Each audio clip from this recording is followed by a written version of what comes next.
All right, we're here for another episode of the Industrialist, and we got a guy here that has his hands in every single part of being industrial, from start to beginning. President of Lang Interests, Philip Lang. What's up, man? Not much. How are you today? I'm good. How you doing? Doing great. Thanks for having me on. Well, our Red Raiders didn't do so well last week. No, pretty bad. I thought we were going to win that, and TCU was going to lose, and this weekend was going to be a fun game to go watch them. I was looking at it, and I was looking at it during our bye week, and I was like, man, I was looking at our schedule. I was like, we could roll into Iowa State, and that could be the Big 12 championship going down. And at home, we lose. Homecoming. I mean, what a bad way to lose by a lot of points too, not just a touchdown or something. Sold out. I took the over. I can't bet Tech on spreads because it just messes my head up. But I always take over-under. I took the over, which Baylor covered by themselves at 56.5, and they put up 59 on us. We went to the game. It was just like, ugh, this is gross. That's back to the old Texas Tech football. Yeah. You beat the number 5 team, and the next week you lose to North Texas, who hadn't won a game in 4 seasons. Well, back to the old days. I've always said we have a hard time handling success. Yeah, that's probably true. And the fans do too. Yeah. I remember my sophomore year, we were 6-0, and they put us in the top 25. And we would have practice on Monday nights, and we're sitting down in the locker room, and Rick Dykes really was our coach, not Spike. I mean, Spike was there, but Rick was kind of running a lot of the show. And Rick goes, he's talking to us before we go out for our practice, and he goes, guys, I'm not talking about a conference championship. I'm talking about a national championship. And me and my buddy I looked at my buddy, and he looked at me, he goes, does he know where the fuck he is? We lost the next 5 of 6. We end up in the Independence Bowl. Playing Ole Miss. And then I remember Rob Peterson came back to the hotel. We couldn't do anything because none of us were 21 yet, so we couldn't go out at night. So we just gambled our per diem in a hotel room shooting dice. And he came back. He goes, "Yeah, I was sitting at a table, and someone goes, 'Hey, who's playing in the Independence Bowl this year?' And then the dealer goes, 'Oh, it's Texas Tech and Ole Miss.' He goes, 'Wasn't it Notre Dame and LSU last year?' And they're like, 'Yeah.' He goes, 'Man, that game's really fallen off.'" So, but I don't know. We do have bragging rights on the national meat judging. Our meat judging team has won national championship, I think, for like 12 years straight now. We won the international meat judging championship. We did win the national championship in track and field men's, which is a really difficult thing to do. And if I'm getting my stats right, we won the chess national championship 2 years. I didn't know about chess. Chess, I think. Look it up. I'm pretty sure. I'm right on that. So somehow we won that. Yeah. Well, I will tell you another interesting stat too. When you combine the record of the Southwest Conference and the Big 12, we lead A&M in victories over them, which is something that I like. Yeah, I like beating Aggies, but we don't get to play them anymore. That's always my joke with Aggies. Always just tell them, I said, man, I know we made you leave the Big 12 because you couldn't win it, but like maybe you should come back. Like, I think we beat them like 9 out of 12 times at the very end. There. In the 2000s, like they couldn't handle Leach. Like it was. And TCU got a bunch of TCU friends, and they said, TCU's beaten Texas like 9 out of 10 out of 12 times before they left the Big 12. They beat them almost every year. They would beat them, and so I know it's funny. A&M went to the SEC and all of a sudden started winning, and Texas the first year in the SEC, and they're number 1 in the country. I'm like, if you just stayed in the Big 12, you'd win a national championship this year. Because the Big 12 is not very good this year. Well, that's what I was like. So, maybe A&M and Oklahoma shouldn't leave. Maybe A&M should come back. Like, because A&M will win, but they've never put it all together, And, Arkansas went to the SEC and they've never won it. Mm-hmm. They've never won an SEC championship. So, I don't know. But we are what we are. I kind of like the Pac-12ness of what we are now. We get a little Big 12 after dark now. We're that. So yeah, it'll be interesting. I think it'll all get consolidated to probably two conferences here in the next 10 years. And it'll be big. It's just basically pro football. Yeah, second pro football leagues where we're headed for with all the paying players and doing all that. We're not going to come out on the top of that. No, with our money, but I think what they'll do is they'll go to a profit sharing plan with the conferences. That's most likely where it's headed. Yeah. So, which will actually, the thing I don't like about it is it cuts out a lot of walk-ons because they'll cut the roster down to 105 from 120. So there's 15 dudes that see you later, because they're going to have to pay everybody. So, irregardless if you're on scholarship or not. Yeah. So. But anyways, no one else cares about this as much as we do. So let's talk about real estate. Yeah. So, well, man, why don't we just kind of start at the beginning, man? Tell us your story. Where are you from? Where'd you grow up? Yeah. So I'm originally from Dallas. I went to St. Michael's for elementary school and then got thrown into the DISD system, went to Franklin Middle School and then Hillcrest High School. Okay. Was an entrepreneur from the beginning, started a lawn mowing business in the 6th grade. So pushed a mower after school every day and all weekends. Then I went to Texas Tech, got a finance degree, did a little investment banking stint for 3 years with Bank of America Securities. And that just wasn't my thing to be in the banking world. So I went and started a landscape company again. Why did you decide to go to Texas Tech?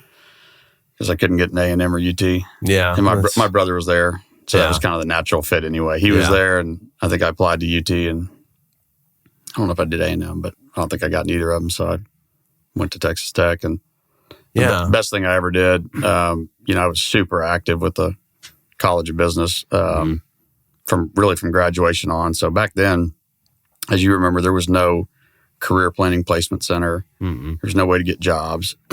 So I went into the dean's office, and there was a guy named Wendell Jeffries. And I remember him. Remember Wendell? Yeah, my wife worked for Wendell. Oh, really? Yeah, okay. She worked at the Rawls College, and Wendell was her boss. So I went in there to Wendell, or I went in the front desk, and I was like, I need an internship. And they were like, kind of looked at me like I was crazy. And they're like, go see Wendell Jeffries. Yeah. So I walked down there, and I asked him, and he's like, call Jay Isaacs over at, I'm trying to think of the bank, Norwest Bank in Lubbock. So I picked up the phone, called Jay, and Jay's like, well, yeah, we do need an intern over here. And so he hired me on, and I sat in the file room all summer, shuffling papers around, just wanting to kill myself. It was just so miserable.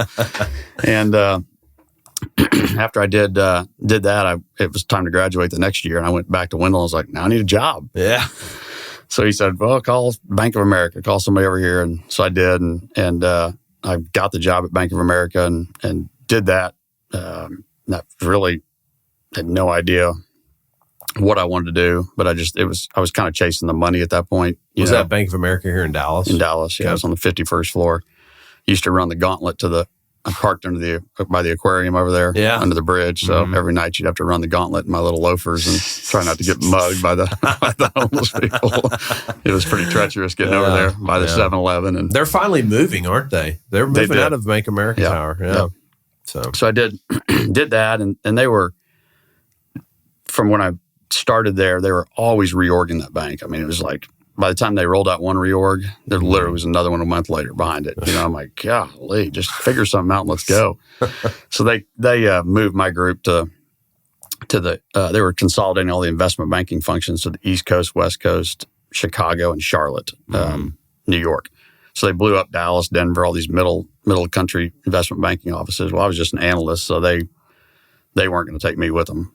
So they dumped me off, and I started doing some sticks and bricks lending for Carl Zabakowski's group. So I was doing, like a Lincoln Properties loan or a Crow Holdings loan or something like that. So I was looking at guys' personal balance sheets, doing lease abstracts. I'm just like, God, this is just terrible. And I'm looking at all these guys, got a yacht, he's got this plane, that plane. I'm like, God. So I did that for what do you guys do? I did that for like 3 or 4 months, and I was like, this is just not going to work. Before that, the investment banking side, I was spending the night on the couch, super high stress, I was way over my skis, didn't know how to use Excel, didn't know how to model, and they were putting me on these big M&A deals, and I couldn't figure out how to build a model to save my life. Yeah. So I struggled real hard, and it was just never a fun experience for me at Bank of America. So I had $20,000 in a paid for truck, and lucky I had no college debt. My parents were able to pay for all that. So I decided I'm going to start a landscape company because that's really all I knew how to do. Yeah. So I started and did the first job by myself. I was shoveling dirt, and it was for one of my ex-bosses at the bank. Yeah. And I remember getting home that night, and it was snowing on the way home. I had a trailer full of dirt, and I pulled in the driveway, and the next day I couldn't get out of bed. My lower back was just shot. And I was just like, I mean, it was just total, I hadn't done any manual labor. Yeah. So it took me a few days to recoup. I told them I'll be coming back around, but I was kind of laid up, and the snow helped me. So then I went and found a day laborer on the street corner and hired him to help me. And we kind of got that job finished, and I hired a second one, and then finally hired a full-time guy and bought a truck. And I just kind of built the business literally from me doing it on up to, having full-time employees and trucks. And so I would go, I remember early in my career, first few years, I was probably doing 5 or 6 million in revenue, but I would go every Sunday and take every one of the trucks, and I would drive them to the gas station, fill them full of diesel, fill their cans up, mix the gas for them, do all that, and put them back in the spot. And I would just do that for 3 hours every Sunday morning to make a little extra money, because it would save me from having all those guys driving to the gas station and, getting my equipment stolen and dinging somebody's car with their van and all that. So, I mean, it was really kind of a ground up building of that business. And my first landlord was Scott Miller. Oh, okay. Bolanz and Miller. Bolanz and Miller. Yeah. So I think they're claim to fame. I think they're like the third real estate company in Dallas. Yeah. They have pictures on their wall that are land on Oak Lawn for like $25 or something for a lot, back then. And so Scott was my landlord, and told Scott, I was like, maybe 9 months in, I said, I'm going to move out. I'm going to buy my own building and move out. And he's like, can I help you find it? And I said, well, sure. Yeah. I said, I've been looking, I can't find it. And so I gave him my parameters, and I said, it's, 35 to 635, maybe a little west of 35, Leonard Road area. I don't like it, but I'd go there, down to like Medical District Drive, over to Highland Park, that kind of love field pocket. And so I gave him that. The next day he calls, he's like, I got your deal. I was like, damn, I've been looking for 2 weeks. You already got it found. So we get in his car, and I don't know how well you know Scott, but he's a total character. Yeah. And we drove, and we got on 35, and we're heading south. We're doing about 70 miles an hour. And I was like, Scott, we're blowing past Medical District Drive. I told you I don't want to be in this deal. He said, you got to see this building. Yeah. So next thing you know, we're down at Wycliffe, and I'm like, Scott, we're like way out of the realm. He's like, just trust me. You got to see this thing. So we end up on West Commerce at 1201 West Commerce. And we pull up there, and there's this just dilapidated building, like a brick building, 6,000 feet, I think. And then a little metal building on the other side. And then there's like a lean-to that they've connected the two buildings with. Yeah. It's made out of wood. Mm-hmm. The water drains underneath it and all that. So we go in there, there's no power. And an artist had been living there for 5 or 10 years. So the place was just covered in crap. He would just dig up stuff out of the trash and make art out of it. Yeah. So like, a Carmen Gia with a keyboard and a mannequin sitting in it. You had airplane farts, and it smelled like, dog and cat feces, and, there's piles of stuff everywhere. And he was living in there. And I was like, golly. And Scott, we got midway through, he's got his flashlight, there's no power. And he's like, this is the best part. He gets his light, and he's like, look at your pants. And I look down, and there's like 3,000 fleas just bouncing off my legs everywhere. Oh my gosh. And I was like, Scott, I said, I'm out of here. So I walk out the front door, he's laughing. And I said, this is the biggest piece of shit. And I told you I don't want to be down here. I said, what do they want for something like this? And he said, $69,500. And I was like, this is in 2003. Yeah. And I said, how about this? Why don't we partner on the deal? I'll put up the money, you do all the work, and we'll be 50-50 partners. And we shook hands in the parking lot, and he said, deal. So he had something in his contract that he taught me a lot of the basics when I first got in the business, but he had something in there that as soon as the contract was signed, he had the right to put a sign on it. Yeah. So he put a Bolanz and Miller for lease sign on there the day after we were under contract. Yeah. Had at least, pending the closing, had at least before we even closed the building. Okay. For $1,500 a month. And they took it as is with all the stuff in there. I later found out that they sold everything in there, Yeah. pieced it all out for like $60,000. Oh, because there's just, there's some real, like there's a dentist chair, antique dentist chair, and there's a this, that, and the other. So they probably made what we paid for the building Oh and my gosh. salvage on it. But we didn't touch it. And that tenant was there for until last year, the year before. And I think I paid the building off twice now. Yeah. Borrowed money. You and still paid own it? Still own it. Yeah. When I got divorced, I put debt back on it again. Yeah. And that's actually coming. There's a 10-year note. I think I'm 5 or 6 years into it. So I'm 4 years away from having it paid off again. Yeah. And I've got a dog daycare training group in there. This last time I tore down the middle buildings and just totally redid them all. And it looks beautiful. I mean, I redid the whole thing, and it's probably worth $700,000 or $800,000 now. It's something that was $69,000. Cash flowed every day I've owned it. Yeah. I was able to pay the bank and myself. That's great. So I bought. That was the first building, and then. But that was supposed to be for your landscaping company, right? Well, it was. He was taking me there because of the landscape company, but I didn't want it, but I thought it was a good investment. Yeah. So I said, let's go ahead and buy it. But yeah, so then. Well, did you find? How did he find you a building for your landscaping? I found my own landscape building. No, Scott would never found me that. But we did 5 more deals, Scott and I, before I ever bought my first landscape shop. Oh, so wow. The next one was I would spend all weekend. I would drive around up and down every street over there in Hines, and I was driving down Fabens between Goodnight and Stemmons, and I saw this building, and the doors were punched in, the gates were falling over, the grass was waist tall, and I looked it up, and it was owned by Charlie Reynolds in Weatherford, Texas. Yeah. And so I picked up the phone and I called Charlie and I said, Mr. Reynolds, I see that your building over here looks like it's kind of dilapidated, and I'm looking for a place to buy, and could I come see you? He said, sure. So I drove to Weatherford, Texas. Didn't do it over the phone. I drove all the way out there and sat down with him at his kitchen table. Yeah. He explained that he had built the building with his son, who had since passed away. So it had some sentimental kind of reasons why he was kind of holding on to it. Yeah. But I was able to buy it for $177,000.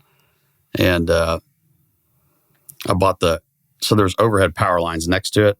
So the piece I bought was a 10,000 foot building and a 5,500 foot building sitting like that. Yeah. And it's kind of a triangular piece of land. So I bought the other piece of the wedge under the power lines for $55,000 from Encore. Okay. So now I've got an acre with a 15,000 foot of buildings. So when you Encore would actually sell you that, but they have an easement on it. They have an easement on it. You couldn't build on it. You could just pave it and you could pave it and park on it. But you couldn't build any structures. But you couldn't store underneath it either, right? You probably have to have something that can be moved. Right? Yeah, I can't remember the exact rules, but yeah, you're probably right. Yeah. But so I bought that, and they're all originally built in 1,000 foot suites. Yeah. So we ended up with Scott put 15 car guys in there. God. And I went over there one Saturday or whatever, and I mean, there was dogs being born, there was drunk people, there was shit tied up everywhere. I mean, it looked like, Baghdad, streets of Baghdad. And I was like, I can't own this kind of real estate, Scott. I said, kick them all out. I'm going to repave everything, bury the power lines. We're going to fix this whole thing up and get real tenants in here. Yeah. So we did that. I probably put another, back then, 150, 200,000 in it. Same story, cash flowed every day. I owned it. I bought Scott out of the 5 buildings we had all in one package. So then I owned them all 5 of them. And we got, I guess, to right before COVID, was that 2020, 2019, somewhere in there. Yeah. Haynes Chatham approached me and he's like, Benji and Chaz and we have some trade money. Would you sell us that building on Fabens? Yeah. I was like, I guess so. And so I just threw them the, screw you number, $950,000. And they were like, we'll take it. And I was like, well, if you're dumb enough to buy this hunk of shit over here in West Hines for that, you can have it. Yeah. So I sold to them for that. And 3 years later, they sold it for like $1.6 million. Didn't do a single thing to it. And they made as much money as I did in 15 or 20 years of owning it. They did it all in 2 years of doing nothing. I had to go through the whole, construction process. So. Isn't it funny how you see people that will like buy a piece of real estate and do absolutely nothing to it and just let it rot? But like, then they end up selling it for some stupid number like 5 years later, but they did nothing to, like, they didn't even tenant it. I've seen that situation. It's just like, when I was brokering, I'm always like, hey, you got to do something in this building. They're like, yeah, whatever, and then eventually they sell it at some number that was like, Yeah. it made sense not to do anything, That's not my style. Anybody that knows me knows I'm an over improver, and it frustrates some people, partners of mine and different people, but I'm always, now when I buy a building, not every building, but most of the stuff I buy is heavy construction oriented, buildings. They've been fires, tornadoes, I did 3 tornado buildings over in Hines after that big tornado. But I just go to the point now where when I buy one, I rip all the electric out of it, rip all the plumbing, sewer lines out, put new roofs. I just do it all now. I'm tired of it because I'd kind of like half-ass do stuff, and then the sewer line would back up. And then there'd be all these nice finish out like this in here, and I'm in there sawing floors out on the weekends trying to fix a belly in the sewer line in the design district. So now we just camera them all, and we just put an all-new PVC lines in there. So when you have to re-plumb a building like that, what can you go into the existing cast iron and like? They do have sleeve deals like that. Every time we've priced it, it's always been cost prohibitive. It's easier just to run a saw through there and put a new PVC line in there than to try to sleeve it. But they do have a product that you can literally like pump it through there, and it comes back up all the holes and everything. But it's never, for me, it's never made sense. It's kind of like the mud jacking and foaming slabs. We just saw them out now. I mean, the first thing I do is I just run a saw in there and pull it all out and re-pour it. I mean, trying to do that, it never really works right. It never works. It always sinks again, and then you have cracks everywhere. And so it's not like we may spend $8 a foot to do it the way I do it versus 5 or 6 or something. It's kind of like asphalt. Yeah. I'm done with asphalt. I put enough asphalt down for $250 a foot instead of concrete for $6, and watched it 5 years later. Yeah. Potholes all through it that I'm like, I'm not doing this anymore. I'm just going to do it right. So yeah, it's the foam. We got a building right now, and the tenant was like, "Hey, you need to fix the floor." I said, "Listen, if you want me to fix the floor, you got to get out, because I got to open heart surgery this thing." No. I go, "Look, I can foam it, but like, never. It's not really going to work." But he's like, "No, let's try it." And he finally convinced me to foam it. I foamed it, and guess what we're doing now? We're cutting the floor out. Yeah. The only time I foamed one, Jason Moser and I had a building on a 70,000 footer on King James. Yep. And we foamed the slab, and my guys called and said, "Well, we got a little problem." I said, "What?" And they're like, "We have foam coming out of all the toilet sinks." Foam was just curling out of everything because the sewer line was broken. And so the foam went in the sewer line, then just came right out. So then I had to go in there and saw up everything, replace all the plumbing in the whole building because it was foam literally coming out of every inch of that building had foam coming out of it. I'm like, that's the last foam job I do. It's not worth it. I'm so with you. Foundations, it's saw cut. Like, just I don't even try to convince me I can do anything else because I don't want to do it. It's the tenant moved out. I was like, we got the tenant to sign a brand new 7-year lease. We're redoing the whole building for him, but it's like, hey, you got to get out. So they went and leased office space for 6 months while we got the building out. So I think that's the way to do it. I just do it now before we ever start, just because I don't want to mess with it anymore. And my general model now is to own this stuff long term. Yeah, it's mostly my capital. I do have some partners in a few deals, but I just want to own them long term, and so I want to do it all on the front end, so I don't have to worry about it on the back end. Yeah, I don't want the calls, the maintenance. So I have about 750,000 foot of product that I own, manage, and lease, and then we have another 3 million square feet of third party management. Probably a little over 3 million feet of third party stuff we do, and it's amazing. No surprise, but the amount of work orders that come in for that 3 million square feet versus our 750 is staggering. It's 10 to 1, because my buildings, if something goes wrong, we fix it right and spend the extra money because we're not in the business of, turning them every few years. And just obviously a different model, nothing wrong with that program. But so I just want to do them right. So I put new roofs on them and just kind of do them from start to finish. And, I've owned some buildings that should have been torn down. 2669 Myrtle Springs. That was maybe the third one I bought with Scott. And, that building was just a disaster of a little building. Yeah. We paid like $175,000 and I got the owner to carry a second back. So I think we ended up with 100% financing. If we didn't, we were real close to it. Yeah. So he carried a $35,000 second back. And, for some reason, the bank let me do that. I had no skin in the game at that point. Yeah, it's pretty. They usually have that as a covenant, as a no. Yeah, and we got a permission, but so yeah, fast forward like a year, and I went back to the guy, and I was like, I just came into some money. I've got $25,000. Would you take the $25,000 for the $35,000 note? Yeah. And he was like, send it over. Done. Yeah. So skinned him for $10,000 more. There you But go. once they have that note in place, he's collecting some dinky check every month. He's probably thinking, why am I collecting this little bitty check? And he's already forgotten about the original deal. Right. Yeah, especially so on $35,000. Yeah, he just saw that. Back then that was probably more like $80,000 because that was 20 years ago. But it was still a good technique to get a little bit more money out of the deal, is to get them to carry seconds. So we did several seconds I'd done on properties throughout the years, getting owners to carry back paper for me and then cramming it down on them later. We get a lot. We've got a lot of, I would say 7 of the last 10 buildings we've purchased, we've gotten owner financing on. Yeah. Well, this market, I think it's, the only way a lot of these guys are going to get them sold is to do that. That's a great move you're doing to get the paper on them. What we find a lot of the times is that we're buying these buildings that probably have a mark-to-market situation in the lease, and coming up in the next 12 to 18 months.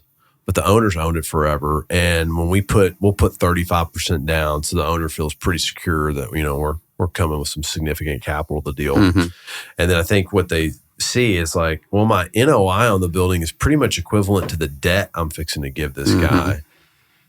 And I'm in a debt position. So if I have to take this back, well, I know this building better than anything. So it's been, we're closing a deal on Monday, another owner finance deal. And, you can get, we've seemed to have got some pretty favorable terms doing that. But a lot of it's just asking, you know what I mean? Like, we ask every time. If you don't ask, you never get anything. You never get I tell people all the time. I go to the clothing store and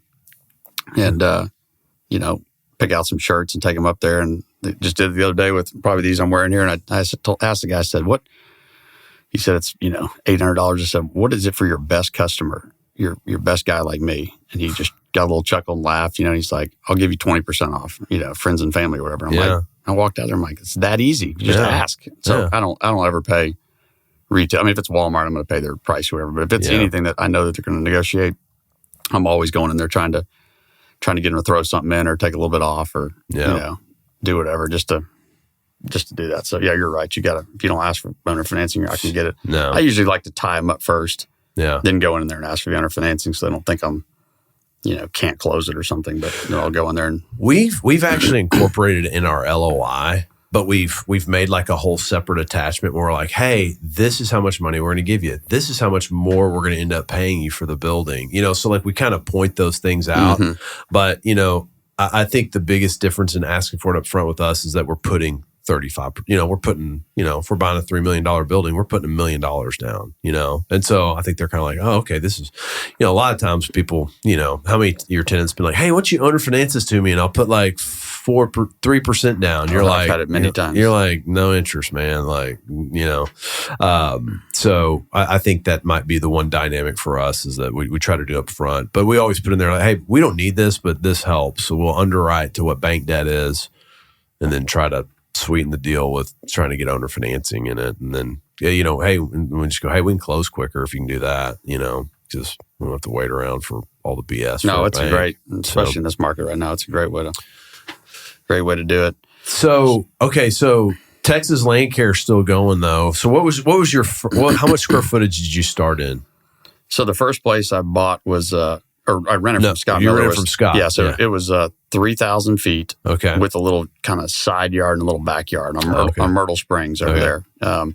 So that's where I started and really quickly outgrew that space. I need more yard space. And, now that I'm on the other end of that and on the property side, I have people come all the time saying, I got a landscaper. You have a, 10,000 foot building with an acre yard? I'm like, no. No, I wish I had 100 of them. Yeah, I'm like, they're so hard to get. I've sold the ones I had and I wish I had them back. But, so I would lease from him 3,000 feet with a little yard. The first place I bought was on Adeline Street. Okay. There's only one property on Adeline or two, and that's this, right next to the old Texas Specialty Hospital by Brook Hollow Country Club. Mm-hmm. And it was a residential house with a metal building on one side and then a wood-framed building in the back on 30,000 foot of land. Yeah. And we were in there for, 10 years too many, probably. When did you buy that building? Adeline? Yeah. Oh, I'm so bad with time, but probably in 2005 or 6. Okay. It was a residential agent that I had listed at the time, like a Remax person. And that used to be my forte until technology caught up a little bit, was I would scour MLS and I'd find all these deals on MLS that were marketed by a residential agent. And no commercial guy knew they existed. Now it's like every residential person has Crexy or LoopNet, and they all seem to get out there. Although I did find one on Burbank Street that was marketed by a Remax guy up in Lake Dallas, and Texas Tech guy, by the way, and was able to buy that one and made a great trade on it. Right, Burbank dead ends into the airport by left field, so I've got 2 buildings on that street now. The second building I bought from a friend of mine, and she had a marble business in there. So I bought the building, then ended up buying all the marble. So now I think I have like 100 slabs left piled up on my yard over there of marble. I've been trying to sell it off. And every building we do now, it could be a metal building in Hines, it's got marble countertops in it. I'm just like, get rid of this. Just getting through it. Get rid of this. So, I'm always buying, always seem to be buying buildings there's lots of hair on everything I do. So I bought another one on Burbank across Denton Drive. The old Carroll Machine Shop building sat behind that little tire shop and retail strip. And it had all these boats on half of the lot. So there's like a lot full of boats and then a mechanic shop with this little body shop in there. Yeah. And the guy I bought it from said, I want you to know that you're taking this thing with the boats and the problem with the city. And the city's, all over this. And I was like, nah, no problem. I'll handle this deal. And so I bought it. Made a great trade on it, of course. But I bought it, and within a week, I've got a ticket from the city of Dallas for $177 for illegally storing boats on a CR zone, community retail zone lot. Yeah. So I was like, golly. So I called the guy whose boats they were and tried to negotiate with him to get the boats off. And he was like, I'm trying to find somewhere to go with them. I was like, great. And this goes on for like 2 or 3 months, right? Yeah. Every 2 weeks, I get a ticket. Just get a ticket.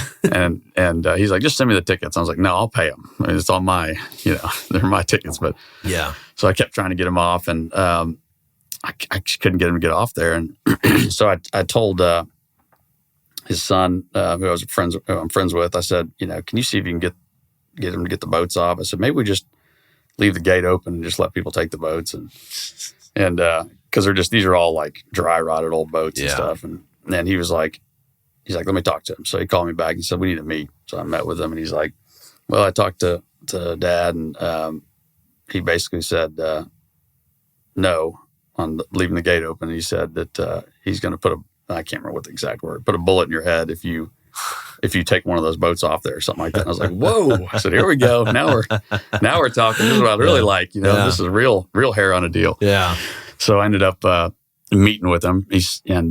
Had one of my guys sitting right there, enforcer, to make sure I didn't get knocked off over some boats. But I ended up buying the boats from him. That's how I got out of the deal. And so bought the boats, and there's like 35 of them.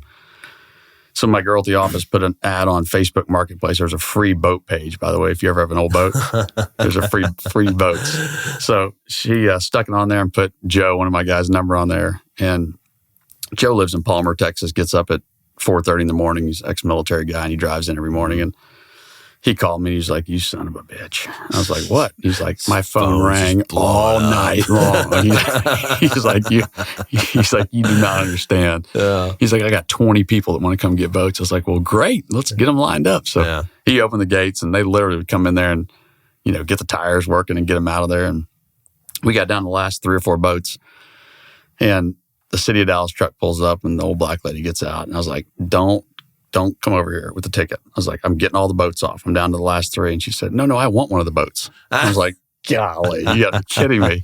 You've been writing me tickets this whole time, and now you want a boat? Yeah. I was like, she saw the ad. Yeah. I was like, you can have your boat. I said, which one do you want? She wanted this gnarliest, biggest sailboat with all these problems. I was like, I said, honey, it's all yours. I'll make sure I save that back for you. Just don't write me any more tickets. Yeah. So those are the kind of deals I've always done. I did a burned out building on Directors Road. Chase Miller brought me. Yep. We met.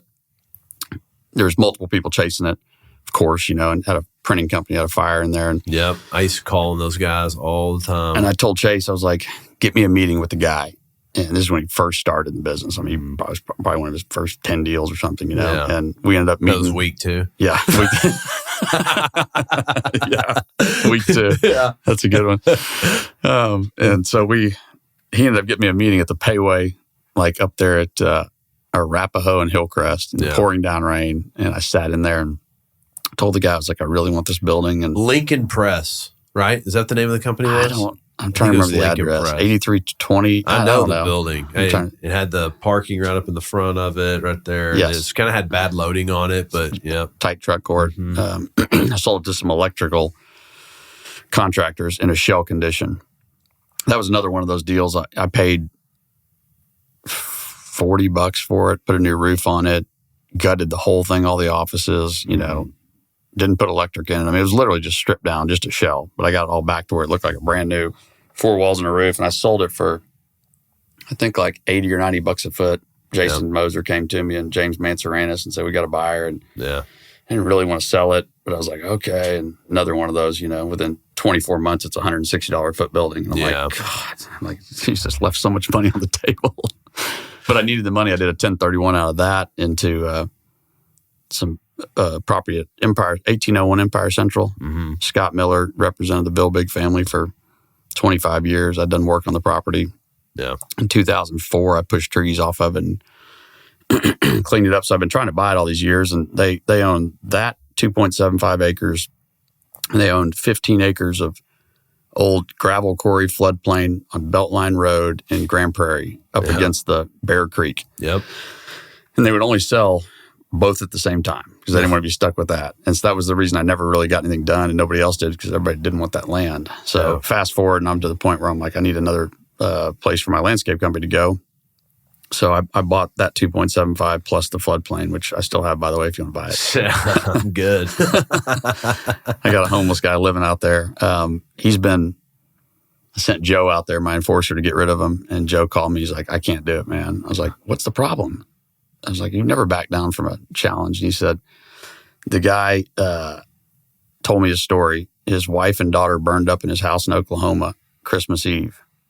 And he packed up his dogs. He got a one-legged dog and another dog, and started driving. And he ended up underneath the bridge over there at Bear Creek and wandered onto your property and set up his little house there. So I went out there to see the property after we'd closed it. And there was a snake hanging up on the deal. There was a crossbow, a 4-wheeler, 2 dogs barking in a big tree house about the size of this, you know, just clabbed together wood and stuff and smoldering fire. And so he lives out there, and he said he just can't bring himself to like reintegrate into society or something. I don't know. I mean, it's the strangest thing in the world. So I told Joe, I was like, all right, we'll deal with it later. And that was about a year ago. So I guess he's still out there killing the copperheads and hunting and fishing in the pond back there and doing his deal. But so I took both properties, and then I bought the old Wade Electric property behind it, which is on the end of Parwelk Street. So Parwelk Street dead ends. You've probably been back in there, a little Quonset hut building and some stuff. So I bought that piece. And then that was the second transaction. And then I bought 1835 Empire Central from Will Miller. Yep. So Scott helped me with that. I call him Uncle Will. Uncle Will, he's always known I wanted it. I've been trying to buy it. Same thing. I finally got it bought for, I think it was like $5 million or something like that. And when I wrote that contract, we looked at the file, you know, and we had 5 other contracts starting at 1.1 million, 2.1, 3, you know, like all the way down to 5 million. So every year, every 3 or 4 years, I'd write another contract, you know, and he finally sold it to me, and it was just totally full of car guys, 3,600 foot suites, dock high on one side, grade level on the other. And it was just, he had cars double stacked to the fire lane, $1,400 a month, collected it in cash. And I went in there and gutted every single suite, put 400 amps of 3-phase power, buried, it had overhead power lines running all the way down, buried all the power, got ground transformers from Encore, put all new concrete on the whole thing, reskinned the front of the building, painted the interiors, new office in every one of them. So totally redid the entire buildings, just totally fixed them up. And now we're getting, the last lease we signed is 14 net on them. So I bought that piece, and then I just closed about 30 days ago, bought from Justin Small, 1922 Anson, which is a 20,000 foot office building on 2 acres. So I've now got, I think, 11 acres assembled there. I've got two other parcels to kind of finish the thing out at some point. So you got 11 acres assembled over there? 11 acres. So Lincoln owns the old Joe Graham truck terminal up against the driving range. That's 14 acres. And they're going to put a 100,000 foot across the front, a 200,000 foot cross dock in the back. Huh. And so then I've got everything next to them. And then Marlin Landscape kind of has the next chunk. And then another individual that we manage lease for has the corner of Hines and Empire Central that Justin Small used to own. There's a couple little holdouts there. So we've got about, between 3 of us and a couple little individual guys, we've got probably 25 acres now that you could get a hold of with 3 different people agreeing to it, basically. So, and left field's been my pocket that I've always, played in the most, where I like to buy. I've got another assemblage over on Owen Street, the White House, we call it. Looks like a little replica of the White House, but I've done 1, 2, 3, 4, 5 transactions there to put together 4 acres. And then across Bomar Street, so between Manorway and Bomar, we've been assembling, all the stuff that's in between that there. I think we've done 4 or 5 transactions over there. Love Field's really not heavily brokered either. So it's kind of like, I think there's not a lot of footage over there. And it's a lot of different stuff. Well, Justin Small, he's kind of been the dominant guy over there, but he only works on his own stuff. Yeah. But, Steve Rogers, Justin Small are probably the 2 biggest owners. If you take out the Carl Sewells and the users, the hospitals and the Carl. So as far as investors go, really Steve Rogers is the number one now that Justin sold off a bunch of his kind of stuff. But you're right. Robert Todd was kind of the broker over there. And, he officed in our building for a long time. And he's kind of, still dabbling a little bit, but on the way out. And Jason Moser is probably the other biggest guy that kind of did it. But Love Field, I love the market. I think it's probably some of the greatest real estate that you can get for the money in Dallas. And it's also some of the worst real estate. Like, it doesn't lease. Nobody wants to be there. Like, I scratch my head every time. Like, why does somebody not want to be this close to the airport, 4 minutes from Greenway Parks, 8 minutes from Highland Park? Well, I don't understand why I can't lease these buildings. And so the bigger the buildings, the harder they are to lease. Most everything I own is cut up small stuff, I mean, I have 1,000-foot dead storage. We've got 30,000 foot of that product at the White House in the back there, and $1,500 a month. Lights and plugs and, a 16-foot roll-up door and a man door, and that's it. And they stay 100% leased all the time. So that kind of product works great. But I've got some partners that have, 200,000 feet of buildings over there, and they've been vacant now for a year almost. And they'll probably be vacant for, I told them, I said, you're probably going to sit on them for 2 or 3 years. And then you'll get something crazy like UT Southwestern or Parkland or a Body Shop, or somebody will come along and they'll pay you a fortune for it, and they'll sign a long lease, and you'll think it's the greatest deal you ever did. But it's hard to get to those deals. You got to be patient with them. When somebody has to have something in Love Field or they need to be there, there's not a lot of it, so you can ring the register. But the townhome guys are doing, they're banging away a lot of that stuff over there between Empire Central and Maple. Back in that quadrant, they're building all new townhomes in there. And so the multifamily guys have built a bunch, but it's definitely a tough market, but I love it. I know every street, every owner. I just pick up the pieces that are too small for the Steve Rogers or the Jay Smalls of the world. I just try to pick up the little scrappy junk pieces, and just bought a building.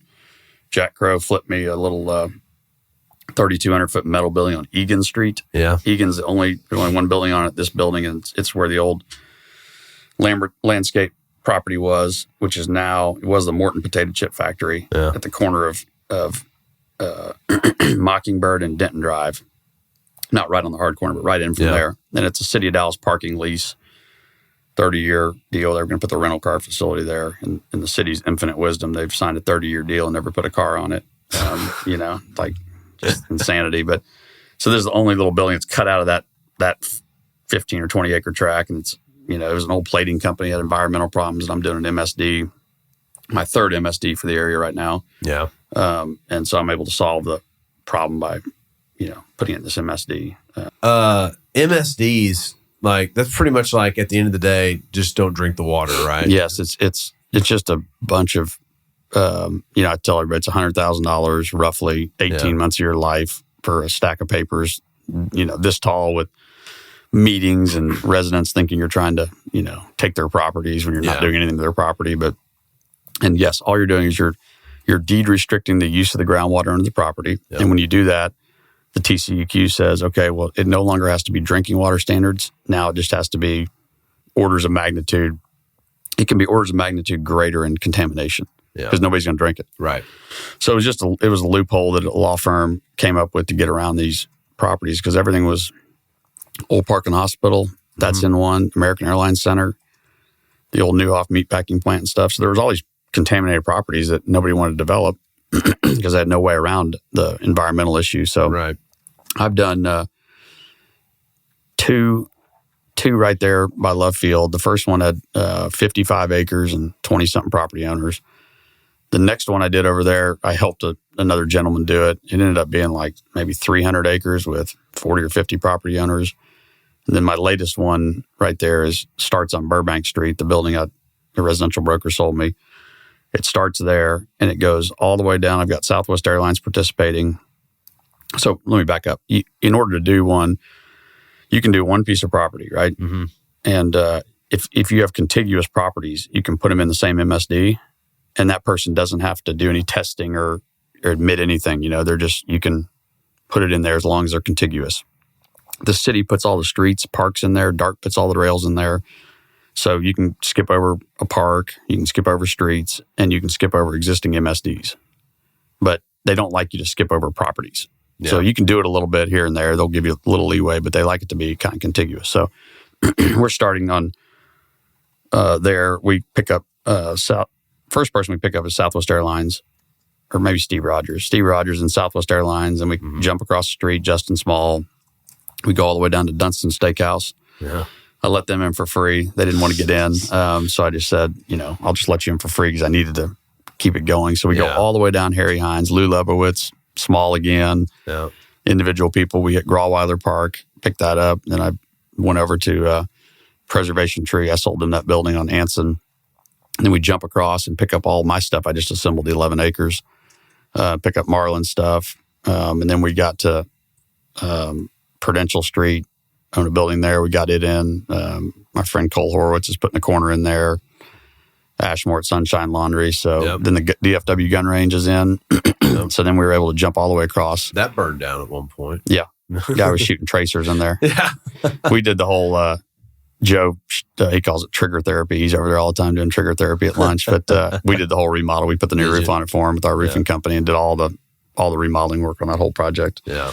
So then we're jumping across existing MSDs that it was in the previous stuff to get to partner mine stuff on Plantation. They need an MSD, and we're able to get to them in my building on Egan. So that's how I was able to kind of fix that. So this latest one, I haven't added up the acreage of the different property owners, but it's a pretty big one. So you just get everybody throw in pro rata? So I'd charge $5,000 an acre, which, depending on where the properties are, some of them I'm probably making money on, some of them I'm probably losing money. Yeah. Because you have to survey the entire tract is one survey. Okay. So that's really the big expense. So I've got a survey crew that's going to start at Denton Drive in Burbank and end up at Plantation over there by Benny Keith. So you can imagine how long of a survey that's going to be to that's not a cheap triangulate survey. all that. So and so that I did that one. I also did one on Chalk Hill Road. Yep. Out there. That one. South out, down West Dallas. 30. Yeah. I did, we bought 2 buildings down there, Jack and I, and we did, that one had an environmental issue. We knew it did and had a bad phase 2. So we bought it and paid cash and went in there. And that one we roped in the neighbors that were immediately around us that were easy to get. And then we just let it go, So we ended up getting our costs from $100,000 down to $50,000 because the neighbors helped us pay for part of it. And it also helps, for me at least, it helps me know all the property owners. Yeah. So especially in the Love Field area, I've made contact with all of them. I've helped them out, and so when they're ready to sell, I tell them all, if you're ever going to sell, call me. And so it helps with that. And it also increases the value of my piece or pieces because if everything's under an MSD, it can all be redeveloped and it's just kind of a, I say it's like stitches instead of a Band-Aid, for the environmental problem. You can get an IOP. Yeah.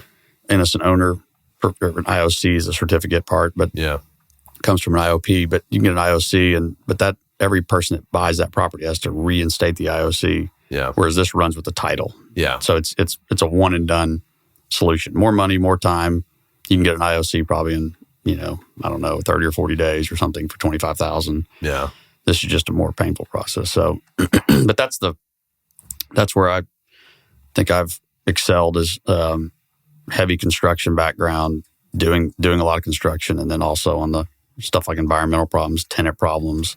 Yeah. We'll take on buildings that have real low rates, bad tenants. And we had one that was paying too little on Ladybird, 2830 Ladybird, and that tornado just came through there and ripped the roof off and totally trashed it. Well, that solved that bad lease. That solved that problem. He was out of there, and I was like, Jason and I bought that building. And I was like, wow. I was like, what a turn of events. Yeah. I said, we just shaved off 4 years of his lease, and we're getting new roofs, new HVACs, new glass, new everything. Just totally redid it. That building's for sale again right now. Yeah. Chase Miller maybe has it listed. Every broker brings it to me, and I'm like, there's some buildings I'd like to own again. I'm like, there's also some that I'd never want to own. That reminds me of one on Irving Boulevard, 3524 Irving Boulevard. Yeah. So you know where Easy Street is? Mm-hmm. So Irving Boulevard, like the Don Drive neighborhood. Yep. Easy Street ran behind this building, and Irving Boulevard on the front of it. Yeah. And I was had a ranch right out of college, and I would sit there on every weekend. I'd go down there and I would just look at real estate all night long, like after work. And then next day I'd burn brush piles and do stuff. But I would just sit there and look at it. And I found this deal, and it was 160 or 70,000.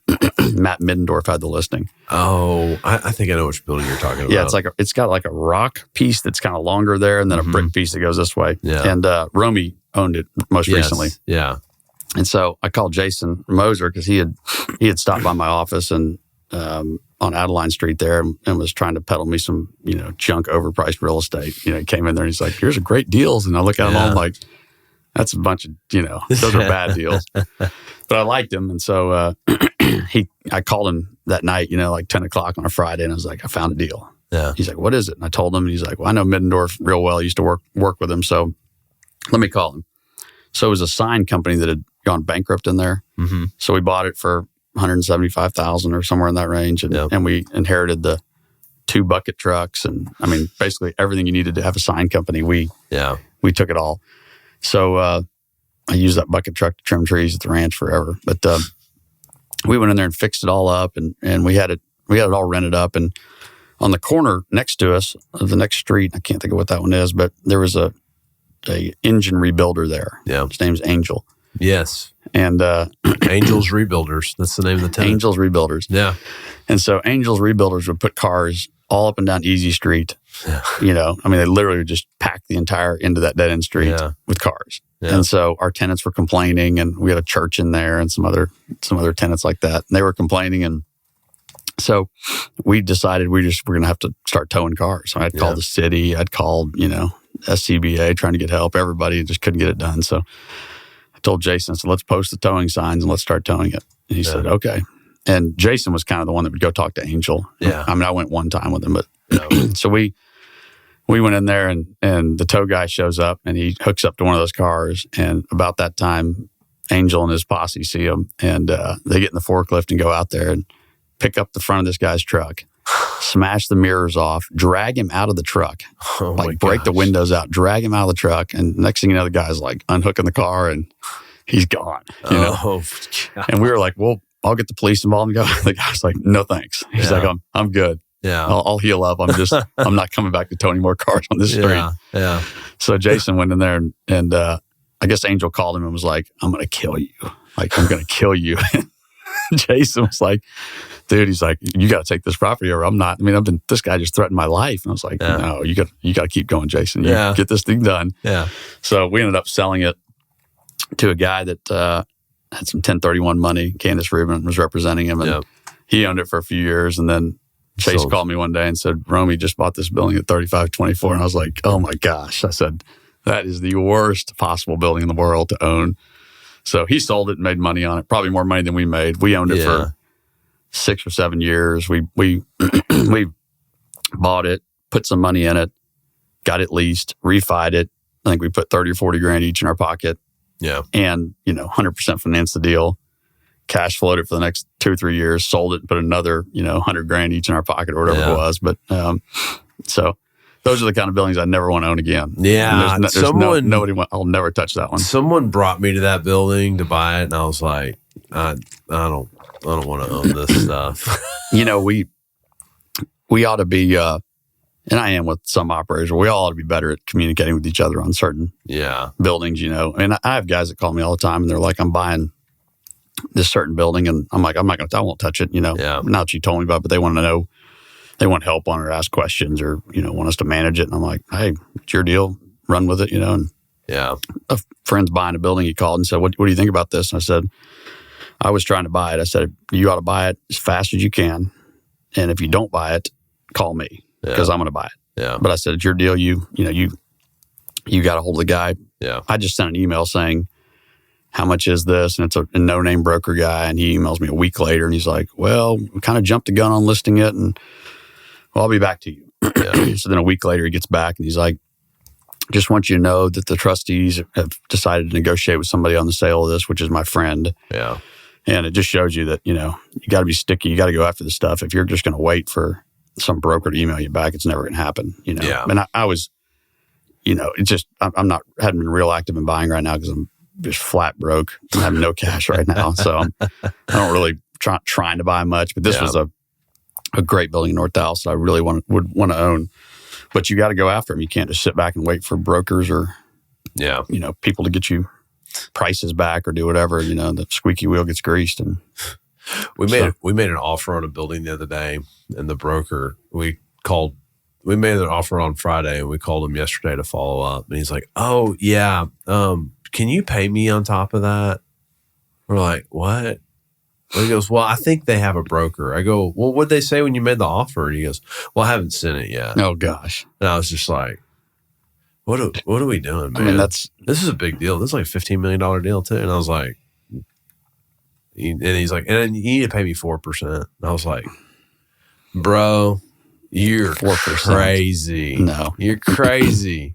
But I wish I would have called you also on. I put that Lady Bird building under contract, that old Wiley Brothers 75,000. Oh yeah, I didn't spend, but I didn't know until after I was under contract. And Chase, I think you and Chase had looked at it or something. I've run all the numbers. You could have called me. I've got every last bit of money together, put on that budgets for the whole project and all that. And I couldn't make it work. So I could have saved you a lot of time. I would have told you what it.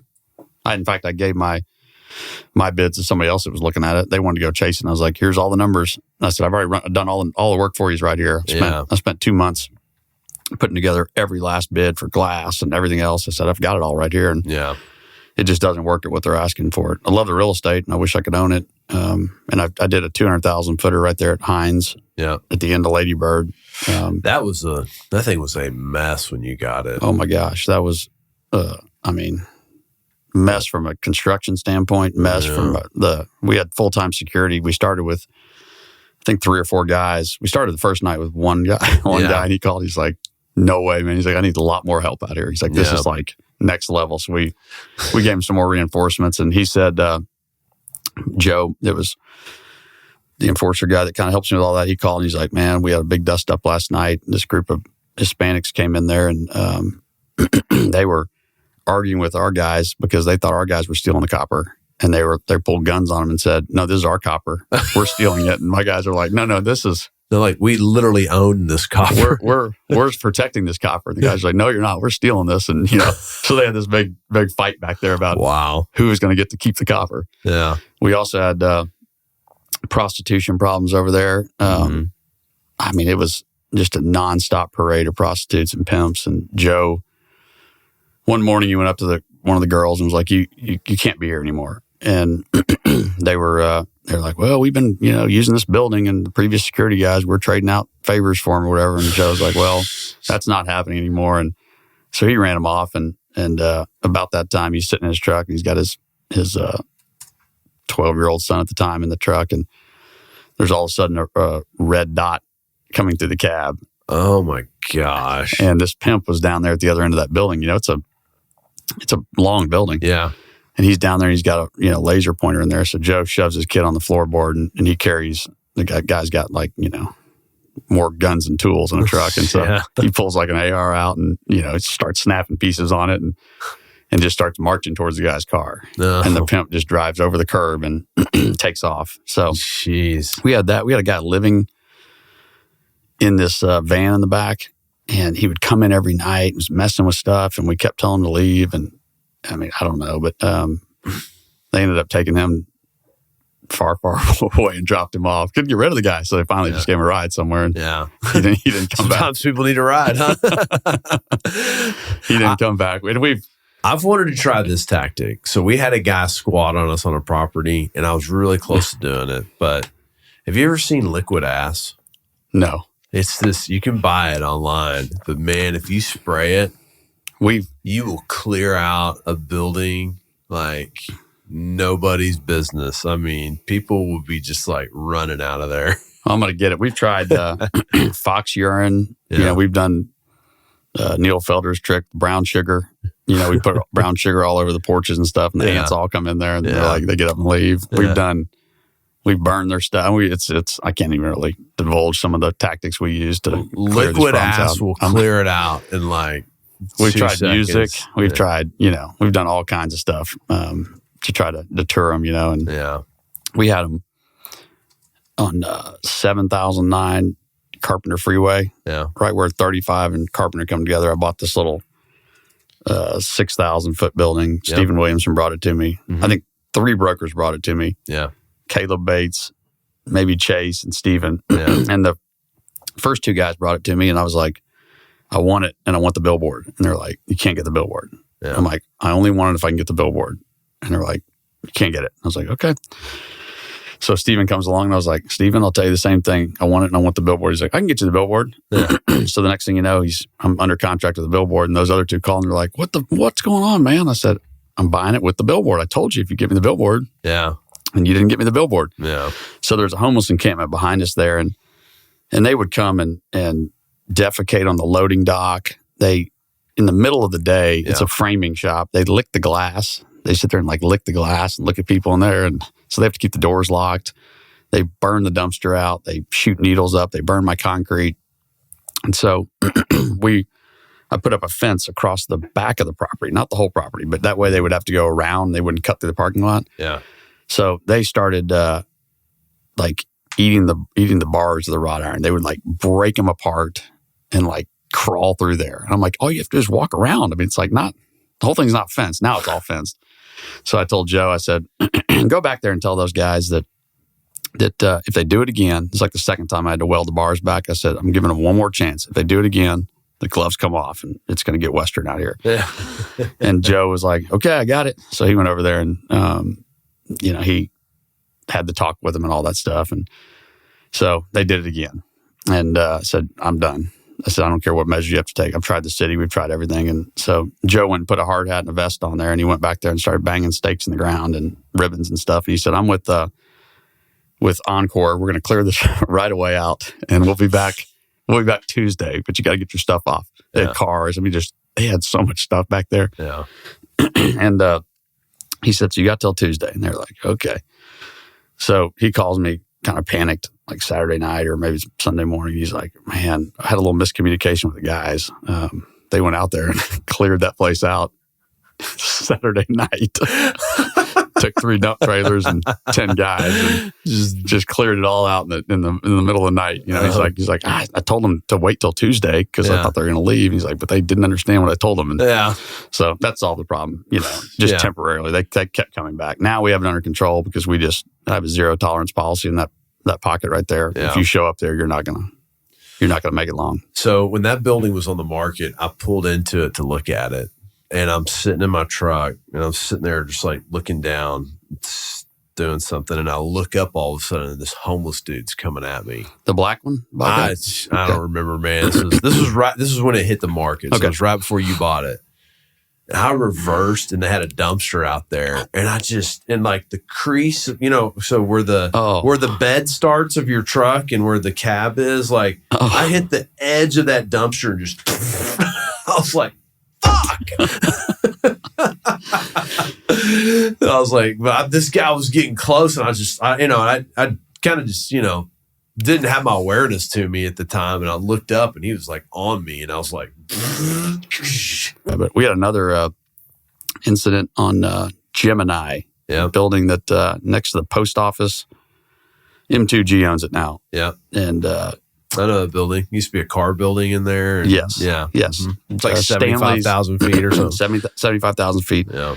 Probably the nicest building I'd ever bought at the time. It was like the only one that I'd ever bought that had a new TPO roof on it. Yeah. And I was like, this thing's amazing. Yeah. But the truck court's like 30 feet. Yeah. That's the challenge. It's a 50,000 foot with like a 40-foot truck court and then a 25,000 foot. But the building was great. So we have it, and Jason Moser and I were in that deal. And we're the copper thieves. They're breaking in there, stealing copper. And there's big copper in there. And so we caught them on the first. We didn't catch them, but we get there the next day, and I'm like, oh my God, they've already started. So Joe bolts the door shut, the roll up door, and the next day we come and they've taken a bottle jack, like a car jack, or like maybe that little kind that's triangular that goes up, and they wedged it under the door and they jacked the door up. It was one of those real expensive, canister doors. Yeah. So it's got a crease in it, and they stole more copper. And I was like, golly. So I told Joe, I'm like, we gotta do something. So the next day, Joe calls me at like 6:30 in the morning, and he's all out of sorts. And I'm like, what's going on? He's like, well, I pulled up this morning and I caught them. They were coming out of the back and they shot at me, and it hit the wall right next to me. And everybody at the post office is like hitting the ground. So he came to the office and he throws the bullet on my desk. Oh, like mushroom bullet. He threw it on my desk. He's like, here you go, boss. And so then he, the next day he comes into work. He's like, you like my new outfit? I was like, yeah. Like, why do you have all that on there? And he opens his jacket up, this big trench coat. He's got literally like six guns down each side and all this stuff. And he's like, puts it back. I was like, so Joe, gosh. So we ended up, luckily they didn't do enough damage to, usually I start cutting the big wires right at the panel. Yeah. But they had cut some home runs for some equipment that somebody had, and wasn't the end of the world for us. But we finally sold that building, and that's another one. We paid $39 a foot for it or something, and sold it for 65 or 70. And now it's like, wants 174. Yeah, exactly. I'm just like, if I just had 2 or 3 of those back, I'd be rich. M2G is really good at putting like some flair on some buildings. I don't know if you can put any flair on that part of town there. No, there's no flair you can do to that one. There's nothing to do. What? So did you start doing landscaping, and then did the construction just naturally progress into all that? Did you just start buying all these messed up things, and you're like, oh, screw it, we'll just do it ourselves? Exactly. I just had when you have a bunch of guys like that working for you doing landscape, they have friends that do construction and painters. And so it just kind of naturally morphed for us into doing that. And so I started with the landscape company. Then I started buying real estate. Mm-hmm. And I really didn't kind of vertically integrate the real estate business until, I had 1 or 2 employees forever, kind of managing our own stuff. And it was probably during COVID, I turned the landscape company over to Taylor Suddeth, the guy that Texas Tech grad that we hired when he was 21. He's 31 now, and he just got it. So he was running that. So I went into the real estate kind of full steam, and then I started really hiring up property managers, construction managers, that sort of thing. So we probably have 25 people now. Really? I didn't know you had that many people. Yeah, we're doing, but a lot of them they're not people that are analyzing deals. You're looking at that one. The guy that does all that here. But it's everything from transaction coordinator, 3 senior property managers, junior property managers, our construction division guy, John Vogt, and then we have John Jenkins he runs all the field crews. But we have 2 licensed HVAC techs. So we do all the HVAC maintenance on all our properties. Mm-hmm. I got tired of fixing up these buildings and putting brand new air conditioning units just to find out a year later they've never changed the filter, cleaned the coil, and they want me to fix it all. And so we do that as part of our deal. We service all the air conditioning units on every building we manage. So that's why we have a lot of the people I have are field guys and driving vans around. Not necessarily office staff. Heavy construction. It's heavy construction, heavy management, heavy maintenance. Today we were talking about hiring a guy to do all the porter work in house now, just to clean up all these properties all the time. Trying to decide if that makes sense or to sub it out to a porter company. So I kind of vertically integrated the real estate business. And then the latest thing is the roofing company, Everline Roofing, that I started, I guess, 2 years ago. This year is kind of the first year we've really been getting after it, because I had Joe was with the real estate company, but had all this roofing experience. So he runs it, but I had him finishing all these projects. We let a few superintendents go and kind of scaled back our construction division. We had so much going during COVID. And I mean, that Harry Hines building, I had one on Congressman, John Piercy, and I bought the corner of Congressman. They had 1.5 walls still standing on it. And I mean, just. That's more than you normally buy. So. The Empire Central. I mean, I probably had 400,000 feet of absolute disaster buildings under construction at one time. And, just every one of them needed everything done to it. There's like no paint and carpet jobs on any of them. So, so we had a bigger team. And so Joe's been finishing up construction projects and transitioning the roof. Now he's pretty much full-time roofing. He's still helping me on a couple little projects. And so we have that. That's kind of that vertical. And then the landscape company, I have a farm in East Texas, 2 locations called Purtis Creek Farms. So we grow everything from like a 4-inch plant to a 60-inch box tree. Oh, okay. So we have greenhouses and you name it that's in your yard, live oaks, red oaks, cedar elms to holly bushes to, ferns. I mean, if you see it in Dallas, we either grow it or move it through our farms. So those are kind of the deal. My slogan, I guess, is I operate businesses to buy real estate. And I think that's kind of been, I've always operated companies and I take all the money and buy real estate. Every time I get a little extra money, I go buy another building. Yeah. Which is why I'm broke right now. And that's what everybody's like. Everybody's like, oh, you're rich. I'm like, no, I'm always broke because I'm constantly buying buildings. As soon as I get a check in, my wife, she's like, I don't even get excited when you sell a building now because I just know it's going right back out the door. But pretty much. So it is. And that's literally, I mean, if I have $100,000 in my pocket, it's, I get nervous. I'm like, I got to get that thing to work. Buying something, you got to go find some building to buy. And I've got all recourse debt on everything too, with the exception of one thing. It's all, my name's on every bit of it. So that, recourse debt, that's one thing that, I don't know how to get non-recourse, it seems like, in the size of deals that we buy. I think you have to go buy the mega huge deals, and that's where you get non-recourse. But I'd say sub 20 million, it's probably full recourse or some kind of recourse. But I love it when we talk to a new banking relationship, they go, hey, so do you sign recourse? I go, well, do you make loans that you don't have to sign recourse on? And they go, well, no. I go, then why do you even ask that question? I hear people all the time. They're like, oh, Inwood Bank or whoever it is, they'll do non-recourse loans. And I'm like, great. And so I go to them with the loan and they do it. They're like, we'll do non-recourse, but you got to put down, 70% down and you got to have a 4.5 DCS and you got to have, they put the parameters in place where it's like, this is non-recourse, guys. This is actually recourse disguised as non-recourse, but there's so many trip ups in there that everything has to go absolutely perfect to make it non-recourse. And for me, I'm not buying a building unless I think it's I'm not buying singles and doubles. I'm buying triples, home runs and grand slams. So I'm willing to put my John Hancock on the deal because I know that what I'm buying is good product and I'm going to own it for a long time. And so I'm not really, I'd love to have non-recourse, but to your point, I've yet to find a bank that doesn't have so many stipulations on that non-recourse. And you end up putting so much more money down. You're at least putting 35 or 40% down. Yeah. I'm putting 20% down. I'd rather put 20% down, keep the other 15% as a reserve account, which I don't do. I just buy more real estate. But I'd rather keep that as like a reserve account than I would put if I'm putting 40% down, do you think I'm going to give that building back? Right. Never. If I'm putting that much down, something's going to have to be 80s like for me to want to give back real estate that I've got 40% down on. That's kind of so it's not even non-recourse from that perspective because I'm not going to give it back at that point. And that's kind of my my philosophy too. It's like I know what I'm buying so well that screwing this up would be I don't know. I don't really know how it would go wrong. I'm sure it can, but I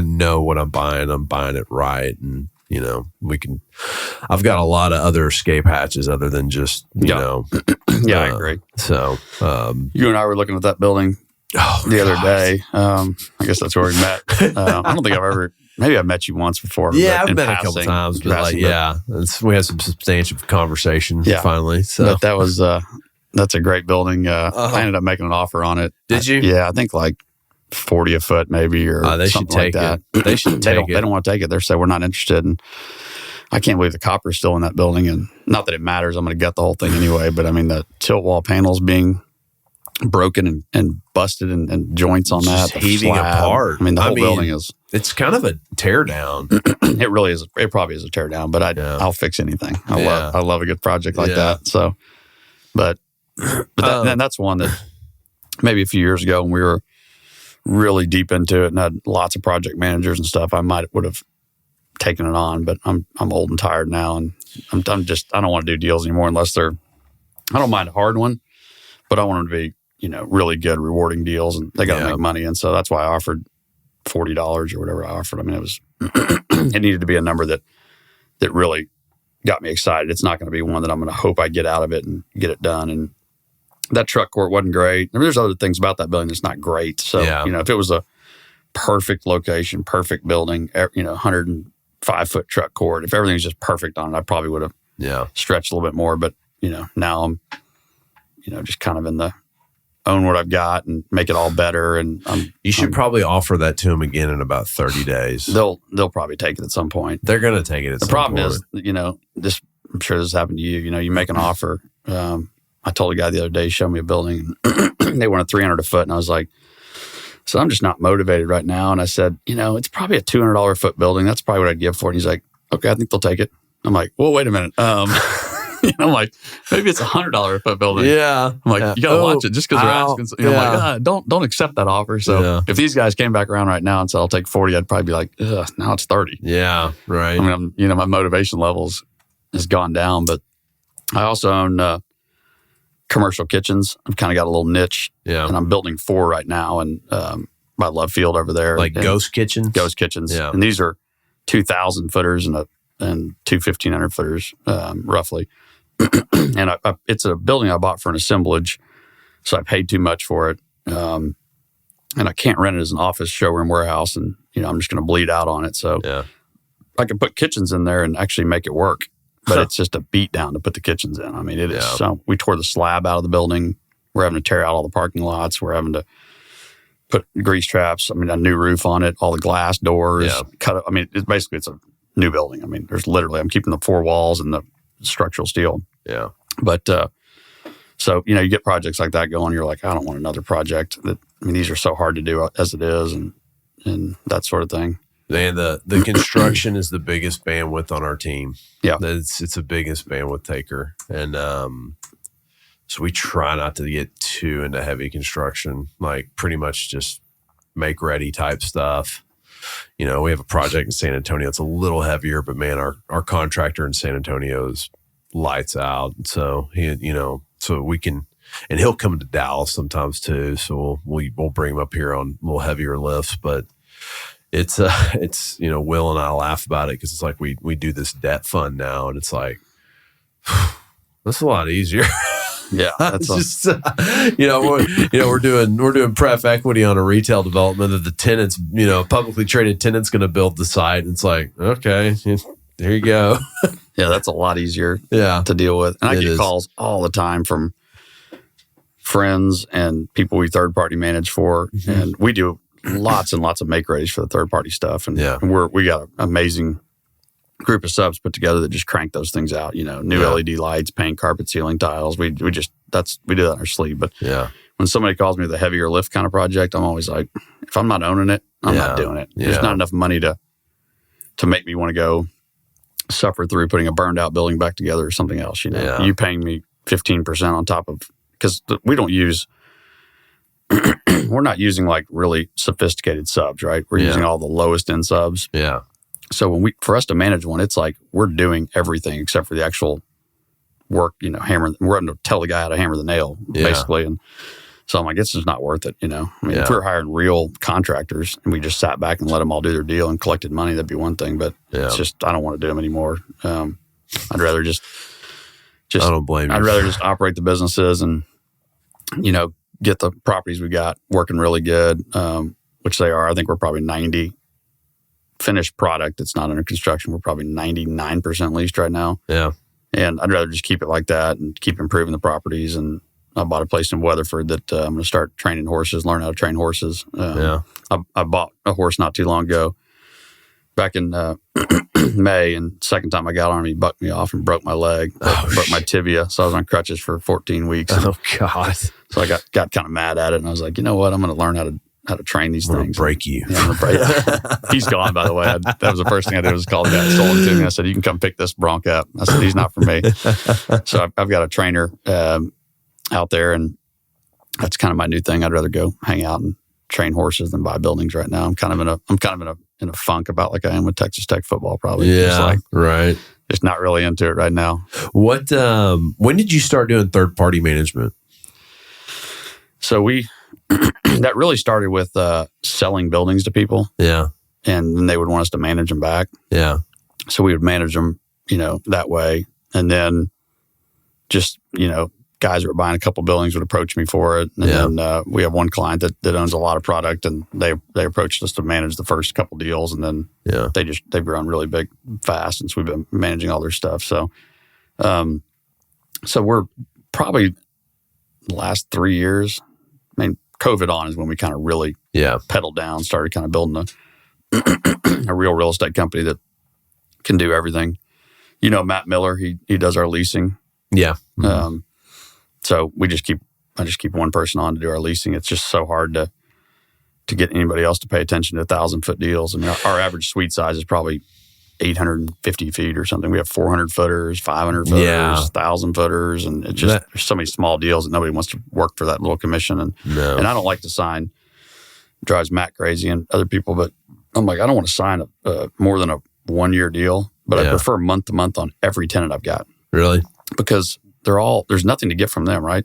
Right. So if I sign a 5-year deal and they bail in year 2, what am I going to get out of them? Yeah. Nothing. Yeah. There's nothing to get. Right. Meanwhile, I've paid a broker 5 years worth of commissions, and the other scenario is you put a 5-year deal in place, and 2 years in, COVID happens, and rental rates ramp way up. Yeah. And you're stuck with all these cheap deals for 3 years. Yeah. Versus if you've got month-to-month deals or whatever, you can get to it. So I kind of operate under the premise that if you're my tenant, if you want to be in this building, you're going to be here paying rent. And if I want you here, you're going to be here paying rent. So as long as we're both agreeing to this deal, you'll never go anywhere. And I've got tenants that have been, 15 years in the building, same tenants in there on a month-to-month lease, never left. And I don't want them to leave. Yeah. But I want the ability to get them out if somebody wants to buy the building. I mean, we have redevelopment clauses in all our leases that allow us to kick the tenants out if somebody wants to redevelop the property. But a lot of what I own is infill, product. And so there's redevelopment potential, design district stuff we own, and love field. Somebody's going to come after all that at some point in my lifetime, and they're going to tear it all down and put big buildings on every bit of it. And so I want to be able to get out of those leases, and I don't want to be encumbered by 5-year deals. So once again, we're not trying to sell the assets, so it doesn't matter. It doesn't matter to me. I want people in there, and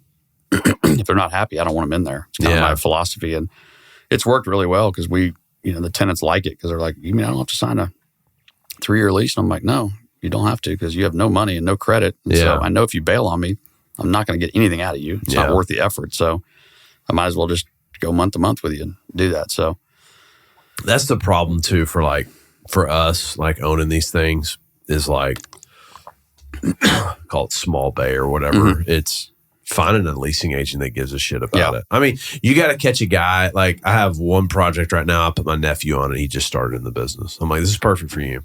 But like literally, I'm going out next week to make cold calls on it because like I got to get this leased. He's doing a great job, but I hired someone previously on it, and it was just a bag of nothing, and so I don't know. That's something that your game and for me, I got to lease it up. I got to sign longer term leases and try to sell it to the capital markets, right? But getting that makes a lot of sense because I had to pay a commission the other day on like, hey, where's their credit? They have like $4,000 in a bank account. I'm like, cool. You want me to pay you a full commission on this? Yeah. Why not? I'm like, And I get it, like, right? Like, what's the point of them doing this if they don't get paid? And then it's.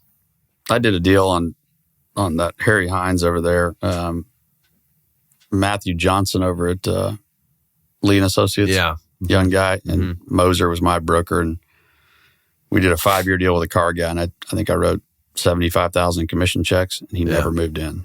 Yeah. And do you think they gave me the money back? No. I mean, Mercer released it for free. Yeah.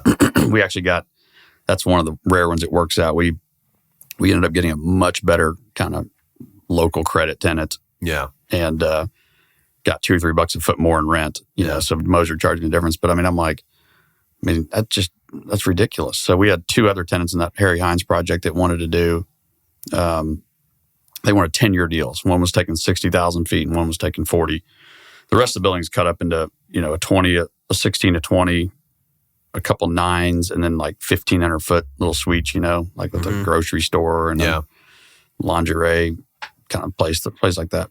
So the 2 big tenants, I was like, I'm not doing 10-year deals. Yeah. No credit, no whatever, And I said, I'll do a 5-year deal. I'll do a 10-year deal, but it's 5 years, and then it's got a fixed renewal for the next 5. But I'm not paying a 10-year commission. Just not doing it. So I just won't do it. Yeah. So we did another deal in the back, and it was the tenant moved in. They were behind on their rent from day one. Yeah. And so the brokers wanted their money. I will not name the broker. And we went through this, and I said, guys, I'm not going to pay you on this tenant. It's a startup company. They're not stable. They're not even paying their rent yet. Yeah. And you want me to stroke you a $50,000 check or whatever. So I'm not doing it. And they got all upset with me. And, I think we worked out a deal that as long as the tenant was current on their rent for like 6 months, I'd pay them out. And they were current for 6 months. And I wrote the check, and I told the broker, I was like, you got me on this one. I said, this tenant will never make it, but, here's your money. And I saw him at the airport a few months later, and 6 months later, and he's like, what's going on? I was like, well, your tenant bailed on me. Yeah. Didn't pay me, didn't pay. He's like, really? I'm like, no, yeah, really. I said, I'm not an idiot. I can get here by making dumb deals. I said, I knew he wasn't going to pay me. The writing was on the wall from the beginning. Jason has a saying that if a tenant doesn't make it, if they're 2 months behind, they're never getting caught up. And he's right. I've drug a few out of the 3 and 4 month category, but usually when they get to 4 or 5 months, they're done. They're done. They're not going to be able to come up with the rent. So. Yeah, we've taken a pretty, I don't know. We default on the 6th and just you go hard line with them. Yeah, you get so many tenants, and like we don't, I think at some point with them you just gotta. It's like I have to do it with some, and I don't want to have the conversations with others. So it's hey, here's the process: default, 6, lockout, 10th. Like, I should be more like that. I just some of these tenants and some of the leases I have are like a commercial kitchen. I'm like, I don't want to release it. The reletting of it's going to be a problem, and I'm like, so I string them out. And there's unique situations. Yeah, so I'm always kind of finagling. Now, if it's a tenant that's just a run-of-the-mill 1,000-foot tenant or whatever, I do the same thing. I'm just like, just lock them out and get them gone. I don't want to mess with it. But there's some that I try to work with as long as I can. It depends on the market too. Sure. If the market's or it depends on the project. If the project's kind of struggling, then you kind of work with people. But for projects that are cookie cutter buildings that we have, it is. And then, talking back about on commissions, I was negotiating a commission agreement the other day for a tenant for a tenant rep broker bringing me a deal. And I kept putting in there possession for the second half. I was like, he has to possess the building. They kept taking it out. I was like, no. Yeah. I was like, get fucked. I know you can't find this building. So I know you're doing this deal. But like, if they don't possess the building, like, what are we talking about? Like, what happens if they don't get their CO for some reason? Like, and I'm totally with you on those. Do you remember 8230 Lovett Street? Yes. Yeah. I know the building. So Scott Miller brought me in that deal. It's been years ago, and we bought it, or I bought his partners out, and I paid him $50,000. That's $5 a foot. Yeah, 100,000 feet, and I paid $50,000. And the copper had been stripped out of parts of it. It was just a disaster of a building. Yeah. And but I just couldn't. I was like, where do you get for $50,000? Where do you get half interest in 100,000 foot of buildings? And the loading sucked on it, and it was a disaster. And in a stroke of luck, a hailstorm came through there and beat the building down. We got $1.2 million in money on that thing. Yeah. New roofs, new frames around the glass, roll up doors, paint. I mean, we redid the whole building, and we held it. And it was always hard to get leased. There's always shady characters, and that was my first time I learned that, for me at least, if I can't drive there within 15 or 20 minutes, I don't want to own it anymore. It's just too far away. And so the thought of driving 30 minutes to Buckner and 30 was like, no, I'll just go over to Myrtle Springs and check something out instead. So I brought Clint Riley was going to partner with me on it at one point. Yeah. But finally we put it up for sale, and we sold it to a guy that lived in California. Yeah. And I was like, this is my first California dream. Like, I've heard of these guys. They come along and pay too much for something that nobody wants. This is before the industrial revolution here, where like everything's worth, Yeah. We actually manage this property now for the guys that own it. Yeah. If you can believe it, it's come full circle. They told me they were buying it. I was like, oh my God, guys. I was like, I've owned that thing. It's kind of like 3524 Urban Boulevard. Like, no thanks. And so, I'll manage it. You won't own it. So we bought it. So we sold it for like $1.4 million. Yeah. So, which sounds amazing, but maybe it was $1 million. I think it was $1.1 million. Yeah. So like, got $1.1 million for it, and had owned it for 5 or 6 or 7 arduous years, and just tortured ourselves through it and all that. And I'm like, it was the happiest closing statement I've ever signed. I signed that thing, and I was like, I'll add a check with it if I have to. Yeah, get me out. And the owner, the guy bought it, and 2 weeks later he drowned in Hawaii. He just went to Hawaii and he drowned, and so his wife took it over, and then she owned it, and then now the thing is like $150 a foot building. We sold it for like $15 a foot. I'm like, that happens. I bought it for $5, got to $15, which was like, we got there because of $11 claim. And so like, we didn't really do anything we never would have gotten to $15 a foot if it wasn't for that free $11 gift from God. Yeah, right. And so that was a fun one, not a fun one, but a fun one to get out of. And now to watch what it's trading for and what the rents are on it, I'm just like, I can't believe this. We're trying to get like $1,500 a month for a 20,000 foot bay. Yeah. Yeah. And every time it froze, some pipe would break, and we'd go there 3 days later, and water would be gushing all over the building for days. Yeah. And so, well, okay, so you've gone over a ton of deals, but I don't know if any of those you would classify as this. But what do you think's the most unique deal you've pulled off? Most unique deal.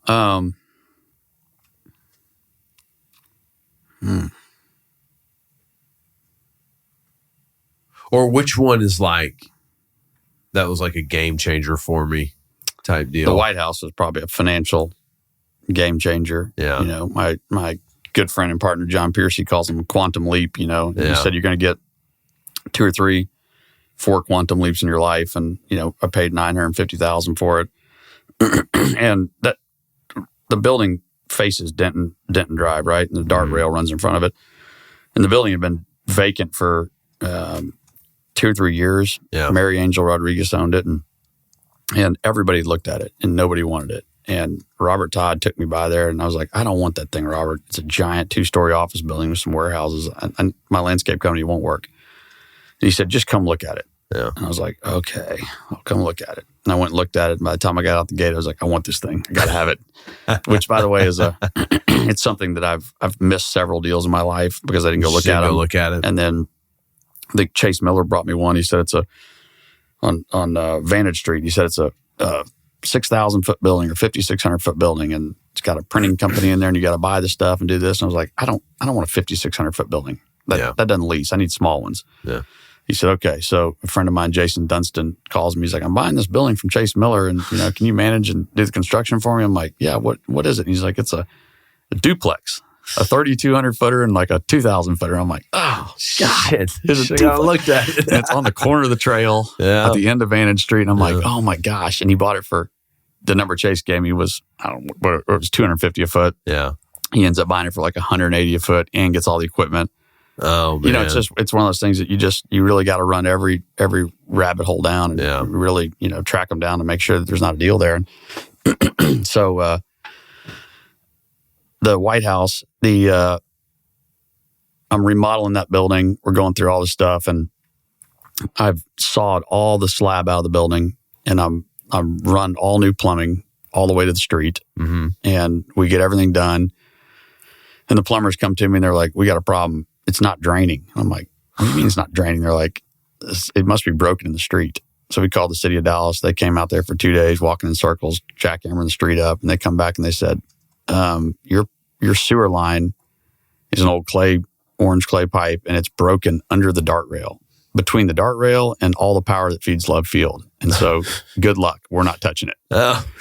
And I'm like, holy shit. So what do I have to do? And they're like, "You need to put a lift station in and pump all your sewage up Owen Street and then down Bomar Street and tie it in there." And I'm like, you got to be kidding me. Did not budget for a lift station. I was like, nor do I want to lift any sewage. Yeah. So I ended up buying, Scott Miller helped me again. I bought 2 properties that were on Bomar Street. So they kind of backed the side of this property. And I went in there, I put all the 9 foot of dirt back in the building. Yeah. And I went the other direction. So I shallowed it all the way up, and then I went all the way through the warehouses and all the way out and tied in on Bomar Street. Got it tied in there. So solved the problem and ended up with a real sewer line that flows. And that's the one I've assembled. I bought the original 2.75 acres, and I bought a little, probably the smallest transaction I've ever done. I think it's maybe 1,000 foot of land. So you know where the old rail spur where they would back a car in. So there's like a little triangular spot that kind of was on my property in the apartment complex. Yeah. And Ben Calvary, who owned Architectural Carpentry Materials, I needed it because my property kind of choked down there, and so he sold me that for $5,000 for that 1,000 square feet of ground right there. And then I bought the next one I bought was the building I'm putting the 4 kitchens in now with 2 lots next to it. Then I had a holdout that had a residential house between the apartments behind me and my assemblage there. He threatened to sue me, all kinds of stuff. I mean, he was just a bad guy. And finally his broker came to me and was like, he wants to sell, and he wanted $450,000. I was like, no. It's like, at this point, I don't even care. I used to want it so bad because I needed it for my landscape company, but they're moved out. And so I was like, I'm not doing it. But he's a little wiry Hispanic broker I really like. And, I said, I'll give you the whole fee. It's $350. That's it. And you can keep the whole fee. And so he finally called me one day and he's like, "Senor, it's yours." And I was like, all right, I'll take it. And so I bought that. So I'm missing just the corner, which is a vet clinic on the corner there. And the owner of that, she doesn't sell real estate. So she's told me you can leave it to the church. And I guess I'll buy it from them when the day comes. So I've assembled the whole block now. So we have a little over 4 acres there. But that's probably one of the better deals. I think that Will Miller's, Uncle Will's deal over there is probably one of my best projects, though, as far as Harry Hines is definitely the hardest, biggest, gnarliest, creative deal we did. I mean, Uncle Will's, I basically just took what was there and made it new looking, did bury the power lines. Harry Hines, we converted 10,000 foot suites into small retail, put grease traps in, doing all that. We've actually leased the mezzanine office upstairs to one of the tenants. We have a little taco shack out there that 2 guys were flipping tacos in there, and they rode the tornado out in it. It went right. I mean, it literally leveled the building, from me to you from it. Yeah. And this was an old bank check cashing deal they're in. So it's got the little teller windows and stuff. And I guess it was just built right and bolted to the ground good. It just mowed right down there, and they just hunkered down inside there and did that. So I'm actually about to lease that piece there. So that's probably the most creative ones. And I don't know. But they've all seemed to have a little wrinkle to them, whether it's boats, trying to get rid of boats, or whether it's we just bought a boat building. We bought a building that was in the Tommy's Boats bankruptcy, full of boats, but the trustee got them out, and we bought another building earlier this year, and the owner had a boat in the back of it, and I was like, "Hey, you need to get the boat out before closing." I don't think he got it out, but he's my lien holder, so I'm like, "Oh, okay." But the tenant's going to move out in a year. I'm like, "Okay, we'll address it then, but you're going to have to start working on this." We have inherited more. I've inherited more stuff in buildings. Oh, yeah. We kicked tenants out. That Love It was the worst. And we'd kick a tenant out, and I'd roll the door up and be like, he's like, "Oh my gosh, look at all this stuff." I mean, I just look at it and want to cry. Yeah. We had a tenant in that Love It building where I think Scott still got the lawsuit. I finally was like, I'm done. But he repaired forklifts in there, and one of his employees came in and set one of his forklifts on fire and burned a hole in our roof and in our brand new roof. And so it cost us $50,000. We've sued him, and I think the lawsuit's been going for 8 or 9 years now. And I finally told Scott, I was like, I'm just going to sign you the LLC. You can, if you get anything out of this deal, you can have it. Yeah. I'm tired of paying for the tax return every year to keep this entity open. Yeah. You know, I was like, it's not worth it. Yeah. But well, what part of your business are you most excited about right now? Being a horse trainer. Your next career. Yeah. So if that'll be the well, I've had one failed business venture at a concrete company. Yeah. That didn't go so well. I mean, it was fine, and we kind of absorbed it in the landscape company, but I didn't have it in me to run it, and didn't have the right operators running it, and it was real high end residential concrete, specialty concrete. So it was a difficult thing, but so the horse deal will be the only real losing business I've ever done. It's not a business, but yeah. No, speaking of concrete, we're selling a building right now, and the buyer sends some concrete guy out to quote some repairs in the parking lot. Mm-hmm. And he says about 7,500 feet of it need to be replaced. And he quoted $23 a foot. Wow. So I called my concrete guy and just said, hey, $23 a foot. I was like, bro. I don't know how you get that high unless it's 2 foot thick, and I don't think that would get that high. So I call, he put down 5,000 PSI, number 4, and all this stuff. And so I called him. I said, hey man, I got your bid. He goes, yeah. I go, well, I just want to go through it with you because it seems really out of line. And I go, we do concrete, $8.50 to $10 a foot. Cut it out, repour it, whatever. And he goes, oh, I can't touch it. I go, well, so you're using 5,000 pound PSI, right? And he goes, yeah. And number 4, he goes, yeah. I go, well, what gross vehicle weighting will that hold? And he goes, oh, it'll hold an 80,000 pound truck. I go, well, so will 3,600 in a number 3. He goes, well, that's what we use on all of our projects. I go, so you make special orders for all your projects at the batch plant? He's like, yeah. I go, okay. I go, well, here, I've done the cost analysis on what this is. This is probably like a cost job of like $65,000 to $70,000 or whatever. And you're trying to make an extra $100,000. So I just need to know where you're coming from, And that's ridiculous. And I just said, let me tell you one thing right now. Construction is labor and materials. That's all it is. How much do the materials cost? How many guys do you need? And how long will it take to do it? I go, so call me back. I'd find a new concrete guy. Oh yeah, no. What we ended up doing is we had to extend the deal because the buyer's actually supposed to go hard today, and I was like, hey man, the buyer's from out of town. He's a 1031 buyer out of California or something. I was like, hey, let me go get some bids and really figure this out and all this stuff, and we'll come to some agreement. But this guy was trying to hose us. We have the same problem with roofing stuff. We put a building under contract and they come back and say, we need a $14 roof. And I'm like, no, you don't. No, you don't need a $14 roof. No. We can put a TPO on there for $6. That's what you need. Yeah. You don't need to tear the deck off. You don't need to, do all the stuff that Empire Roofing or whoever's quoting. Yeah. One of the big guys. I'm like, you don't need all that. But they're just trying to retrade you and get a better deal. And they got picked the wrong guy to go up on the price on though. I was like, we not today, sir. When's the last time you retraded a deal? I can't remember hardly ever retrading a deal. For a while, I would get inspection reports and try to go back and retrade, and we'd work. But nowadays, it seems like everybody's like, that's the number. And when I sell something, I was trying to sell a building that had a bad roof on it and some stuff, and I just disclose. I'm like, here's a number, and you need to know right now the roof's bad, the air conditioners are bad. Yeah. So do not come back to me for retrades. Well, I think probably the reason you don't see as many retrades right now, in my honest opinion, brokers are too scared to do it. Yeah.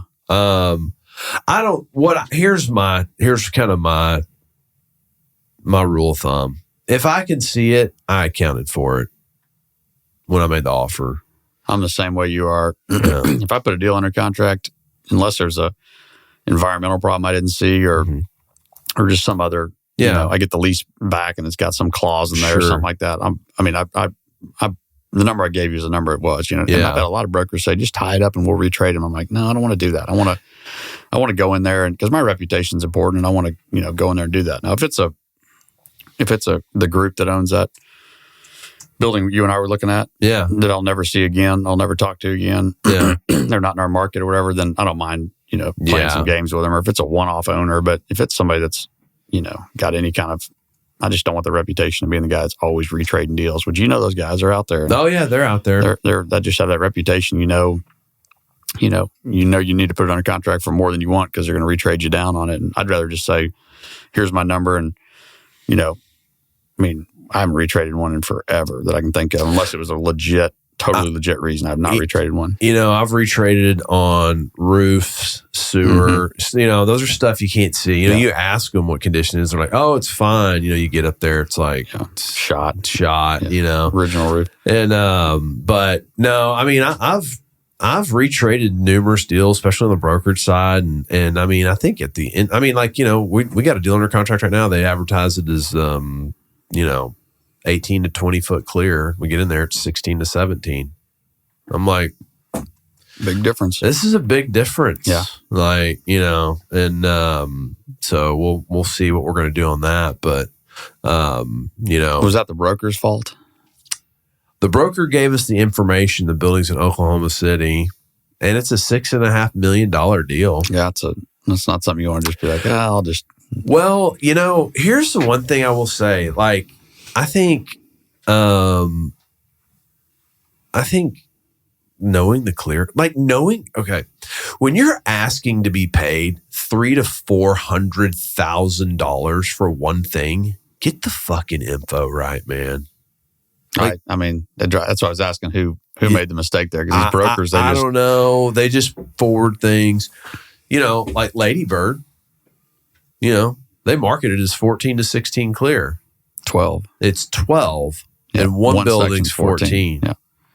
And I'm like, and it's a very large real estate company. I'm like, did no one decide like day one, just walk in and shoot the clear height? Yeah. Like, that's free. That's free of charge, And to your point about people saying, I'll just tie it up and retrade it. Man, it takes time and resources. You know what I mean? Yeah. A broker might understand that, okay, well, what he spent some money on environmental, $2,500. No, I've got like a whole team here working on this asset before we buy it. So I probably have 40 man hours of salary into the deal. I have attorney's fees that you don't see. There's a lot. There's a cost to doing business. So to tying things up with the intent to retrade is just, we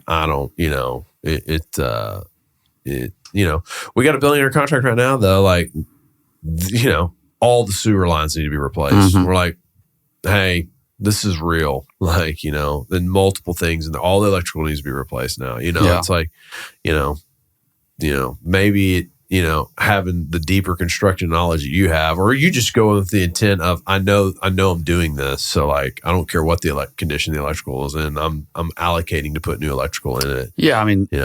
Sewer lines I'm not always planning on replacing it, but I just know that most buildings like the design district, they're going to have bellies in them and bad stuff. But so some of it I do plan on, buying it with the intent of just totally gutting them and redoing them, but not every single thing. And sewer lines are, the only DD we do when we put something under contract besides your phase one and survey and title and that sort of thing is we camera the sewer lines. Yep. We walk the roofs, and we do HVAC inspection. And when I say that, we don't turn them all on and everything. We just basically get the year, make, and model of all of them and do that. And then a visual inspection of the foundation, the roof walls and foundation. Yeah. And that's it. So, and we do that. I do a lot of third-party inspections, guys like Chase call me and they're like, hey, I got a user trying to buy a building. Can you come do your inspection for it? And I'm like, we'll come do it. It's just, we'll camera the sewer line, do that. Because those are the only three things that really are going to bite me. Right. A sewer line, a roof, and all bad air conditioners are kind of the three. And a foundation. Yeah. If you have a totally sunken foundation, but anybody can see that with their eyes. Unless there's a lot of, I bought one on Premier Row. That was, what was the address of that one? That was the old, it was a BDSM dungeon. Oh, do you remember that building? It's the sex dungeon. The sex dungeon. Yeah. That's one of my proud purchases. And it had they painted a red carpet up the steps. into the front door.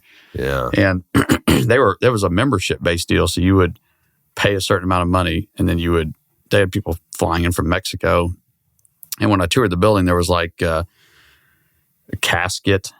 There was a shower with like a glass room. You could watch them. There was all the, I don't know all the terms, but all the shackles and stuff. You can put them in there. And so these people would come and they'd, put their girlfriends and wives and probably guys or whatever they were in all these shackles and all that stuff. And so we got under contract and the guy was like, I need to sell some of this stuff. Do y'all want to buy any of it? He had all kinds of ball gags and everything else. And I was like, slightly used. And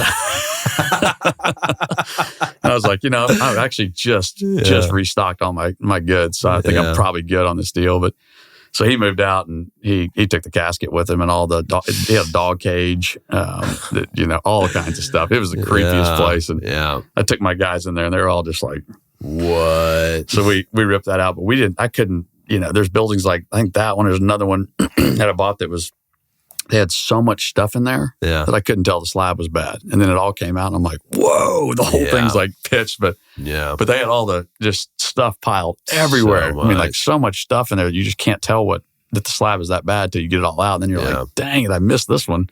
So we've had some weird, bought some weird stuff or looked at weird buildings over the years. It's kind of fun. We were hoping to get those put out of business, both those, but clean up the neighborhood. That's what I think Jeff Deed restricts against SOBs whenever he sells a building in Brook Hollow. That's actually really smart. I should be doing that on. Yeah. I do some other things, but not to make money, not for the good of the world. But that's probably a good idea, actually, just to keep those away. Yeah. So you've actually gotten pretty involved in the Rawls business, or you stayed involved, I guess I would say, because you were involved. So you were out there. You took Chase out there the other day, huh? Yeah, I have the Lang Real Estate Speaker Series. So I take a speaker in the fall and spring and talk to the students out there. And Chase was my speaker last time. And taking John Piercy out there and Chad Cook and people like that. So, I got a job at Bank of America. And then Wendell called me the first year I was out and he was like, it's payback time. And I was like, what do you mean? He's like, you're going to be on the scholarship breakfast committee. I need you to raise money for our annual scholarship deal. And I was like, fair enough. You got me a job. So internship and a job. So I was like, I owe it to you. So I started raising. That was back when $500 was like a deal. And, it was a breakfast. I don't know if you ever went to them, but I remember them. I think they were like one or two. Anatole or something. Jerry Jones would speak or T. Boone Pickens. But so I was on that committee for 6, 7, 8, 9 years, 10 years. I don't even remember. And then I chaired it for 4 or 5 years. I took it from a breakfast to a evening event. And the first one we did was at the Rustic. Okay. And I had Pat Green and Corey Morrow play. That's cool. Because Corey was a Fiji where I was. And so David Henry, a friend of mine, he helped get that set up. And we had them come play. And so we turned it into an evening event. Now it's a huge fundraiser. And they have, big name. Josh Abbott played. I mean, people like that. It's a big fundraiser. And so maybe year 4 or 5 out of college, Wendell was like, I want you to be on the advisory board for the College of Business. We're forming this advisory board. And that was before the new building was built. Yep.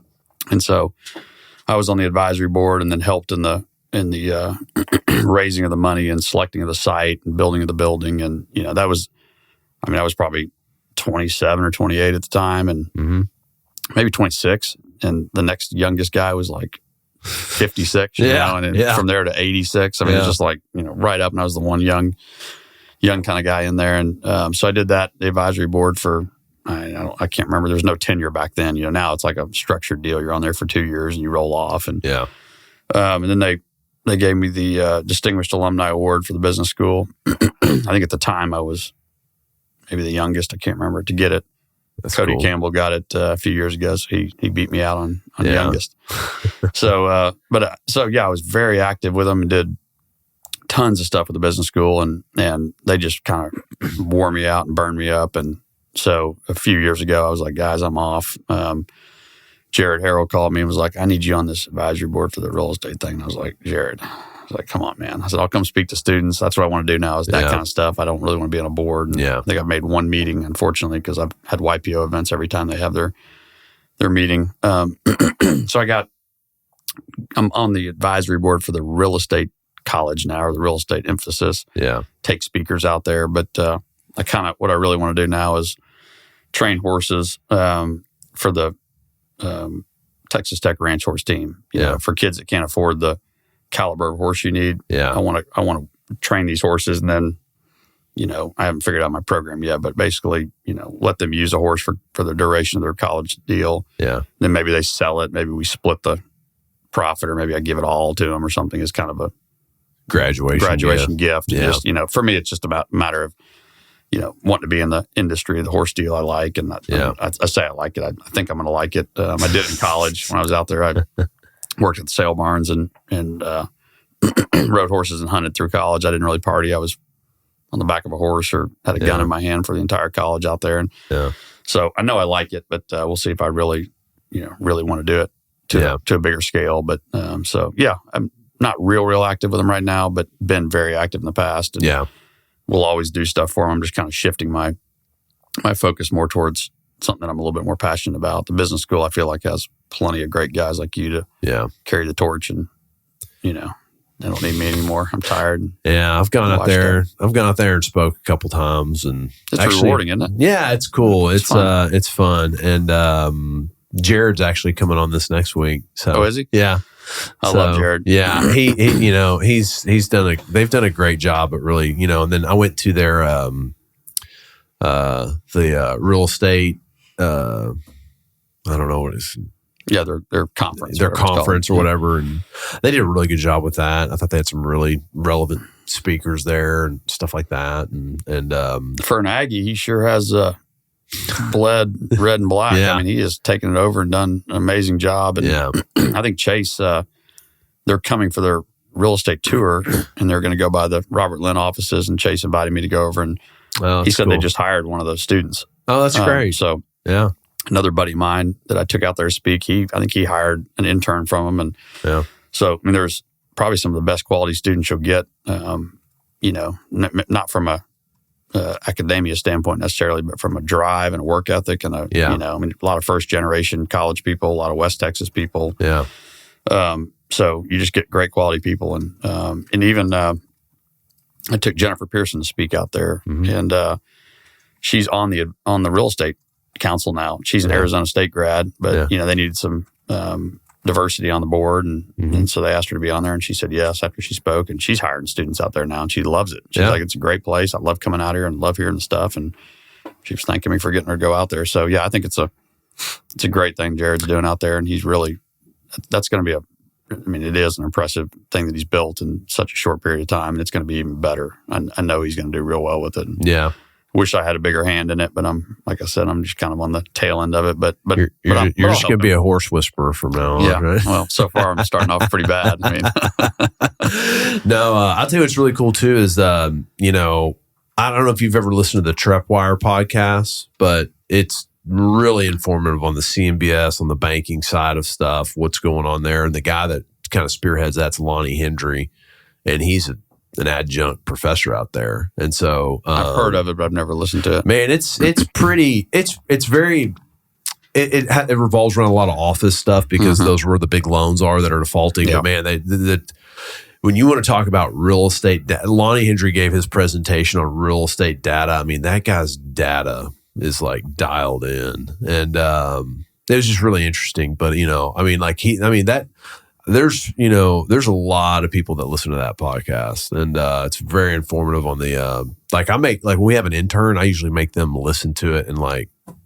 hey, listen to this and just write about what they talked about this time. You know, what's going on in debt markets and stuff like that. And so they're not writing about it. They're just AIing the whole thing and having it put together a nice presentation. That's okay. You just got to do it though, right? You got to make it happen. So it's amazing what you can do with that.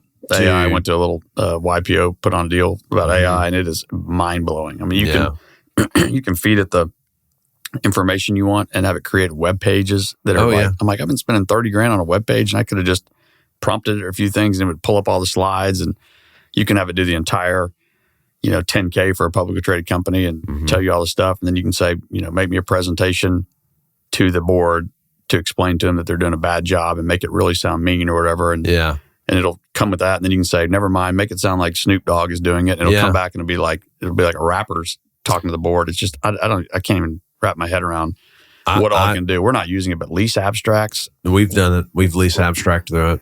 We ought to be doing all our lease abstracts on it. And it's just, all of our employees are past the window of understanding that, right? Yeah. So I need to probably hire people that are coming up that understand that. But I mean, they're all like me. They just look at it and they're like, I don't know what that is. Isabella uses it all the time. Yeah.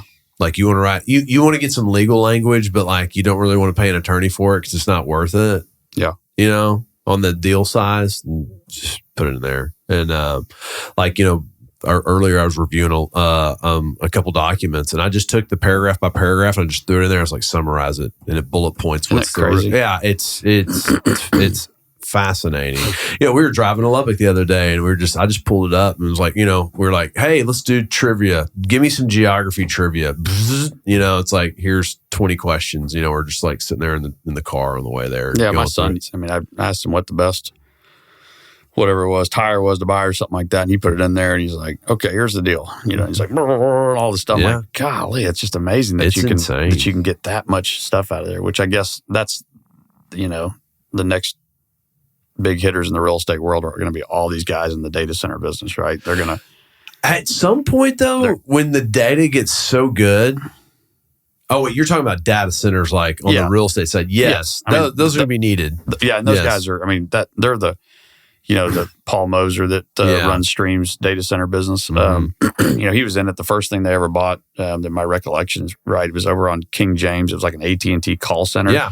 That was like considered a, quote, data center back then. And so the guys that have been in it for that long, man, it is just like, it's kind of like it was during COVID with these big box warehouses, but it's even bigger than that right now. They're just, and the getting them in, the power you need and the proximity to the certain power and the latency, and there's all kinds of stuff. So when you find a site, it's not just like, it's a lot harder than the warehouse business where anything that's zoned industrial, including the hole in Grand Prairie that I own, that you could fill in and build it up and do that. You could put a building on. This is not like that. You got certain specific things. And so I think there's going to be the next big wealth in the real estate world will be generated off the data center business, in my opinion. I think there's going to be some big hits that come off of that deal. Some guys that are next level, off the data center deal. I think so I agree with you on that, because I think that'd be a great thing for repositioning office sites that are obsolete, because you're going to have certain fiber and data and things in there that make those sites worthy of that. But like the other thing, the downside, I think, to the ChatGPT stuff is that like once the data gets so good, it's like, how are we going to buy anything? Like, how are you going to buy anything with any kind of arbitrage? Which is, I guess there will always be some situations, but like it's, once it gets so good, it's, you just kind of, you're going to turn over all those stones at some point. Well, back to my earlier comment when I started in the business, MLS was, you could find deals on that, and there's, buy owner stuff everywhere. And just from then till now, it's become, in the 20 years I've been in the business, it's just radically changed. And then now you have, all these big operators, guys like you and Ford Capital and Moxie Bridge and, Romy and all these different groups that the cost of capital is cheaper, the, appetite's bigger. And so I've had to kind of slide back, even smaller deals. I'm looking for 5,000 foot buildings and stuff that it doesn't make sense to promote. You're not going to, it's not going to make any sense. I'm like trying to go back downstream to try to find the little junky stuff. And that Harry Hines deal is the biggest I've ever, done in one building. It's 200,000 feet. And I get more calls from brokers. They're all out of New York, most of them, but wanting to buy it, and brokers wanting to sell it and all that kind of stuff. And I'm like, what about the 10,000 footer I have over here? And they just don't want it. So it just shows you that their phone hangs up. It just shows you what the market. It's just everybody wants bigger, and you want to place more dollars. And that's why part of why I've never really promoted deals is I just can't seem to make the math ever work on them. I'm like, if the kind of deals I'm trying to buy are good enough that I just want 100% of the money. Yeah. I don't want 25% over 50. I want 100%. I'll just do less deals. Yeah. And find the best deals that are out there and do that. But it's just getting harder and harder to find them now. They used to be all over the place. And, industrial got so popular, and then this whole institutional, deal. And institutional guys didn't want flex product hardly at all before. There's a few people playing in it back in the old days, but it was like nobody wanted these flex products, and now you've got every group out there like Fort Capital that's just, it's all they want to buy is Class B industrial flex, little small bay Business kind parks. of stuff, business parks everywhere. And so that's why we hired them to do our property management on that stuff. I'm like, oh, y'all are great at this. Y'all want to do third party on it? Sure, here you go. Yeah. And so that's that you kind of, the other thing I've always said is I feel like every time one of these, let's just say the Uncle Will's deal over there in Empire Central, let's say somebody else besides me bought it, you bought it or whatever. Yeah. Like once it goes that way, it's like never coming back. A guy like me will never touch it again because then it's just going to get traded between and trotted. All these guys are going to be trading around that stuff. And it gets in a whole nother capital loop that, where the cost of capital is less. And so it's like, it's never going to get back to me again. Yeah. Maybe there's a reset. The building on, that has the electric boutique in it, Northwest Highway and Loop 12. Oh, yeah. So Northwest Service Center. Northwest Crossing. Yeah. So that, I actually looked up the history on that one. Neil Felder was the last known person I knew that owned it. But I looked back at the history and it was actually owned by one of the big institutional guys. I can't remember who it was, like Hines or somebody. Yeah. And they sold it like in 2009. And Neil Felder bought it, right? Yeah. So I was like, I think every once in a while, there'll probably be a big enough reset in the market where somebody will be like, dump that thing to the quickest guy that can get to it. And here's Neil Felder over there. And he's like, I'll take it. But now it's back into the institutional guys world, because Neil sold it to one of them. Yeah. Now it's back in their playing field. So, maybe every once in a while things will come back. But for me, it seems like they're the days of, me telling a kid that's being born today to get in the business, and it's just a totally different business than it was when I started. And I think it's going to be totally different when a kid that's 25 years from now is going to look at it and be like, to your point, everything's going to be so efficient in the markets that it's going to be hard to do any arbitrage, hard to find any junky deals. And I guess the tertiary markets are where you'll probably find stuff is, at the infill Dallas real estate's going to be so hard to get your hands on. And I'm obviously a huge believer in Dallas. I mean, if there was a company on the stock exchange called Dallas you could buy that just gave you a little bit of everything in Dallas, I'd put all my money in it because it's, in my opinion, it's going to be just straight up from here for the next 25 years. And until all our friends move here from out west and turn it into what they have, and then it'll be a disaster. It's happening. It'll be a disaster in 20 years. But from now till 20 years, I think every bit of this real estate is going to just keep going up. Every business that's in Dallas is going to keep going up. I mean, there's just nothing about Dallas that, North Texas in general, and even the big markets in Texas, there's nothing I see that is going to stop us from continuing to be in a great spot.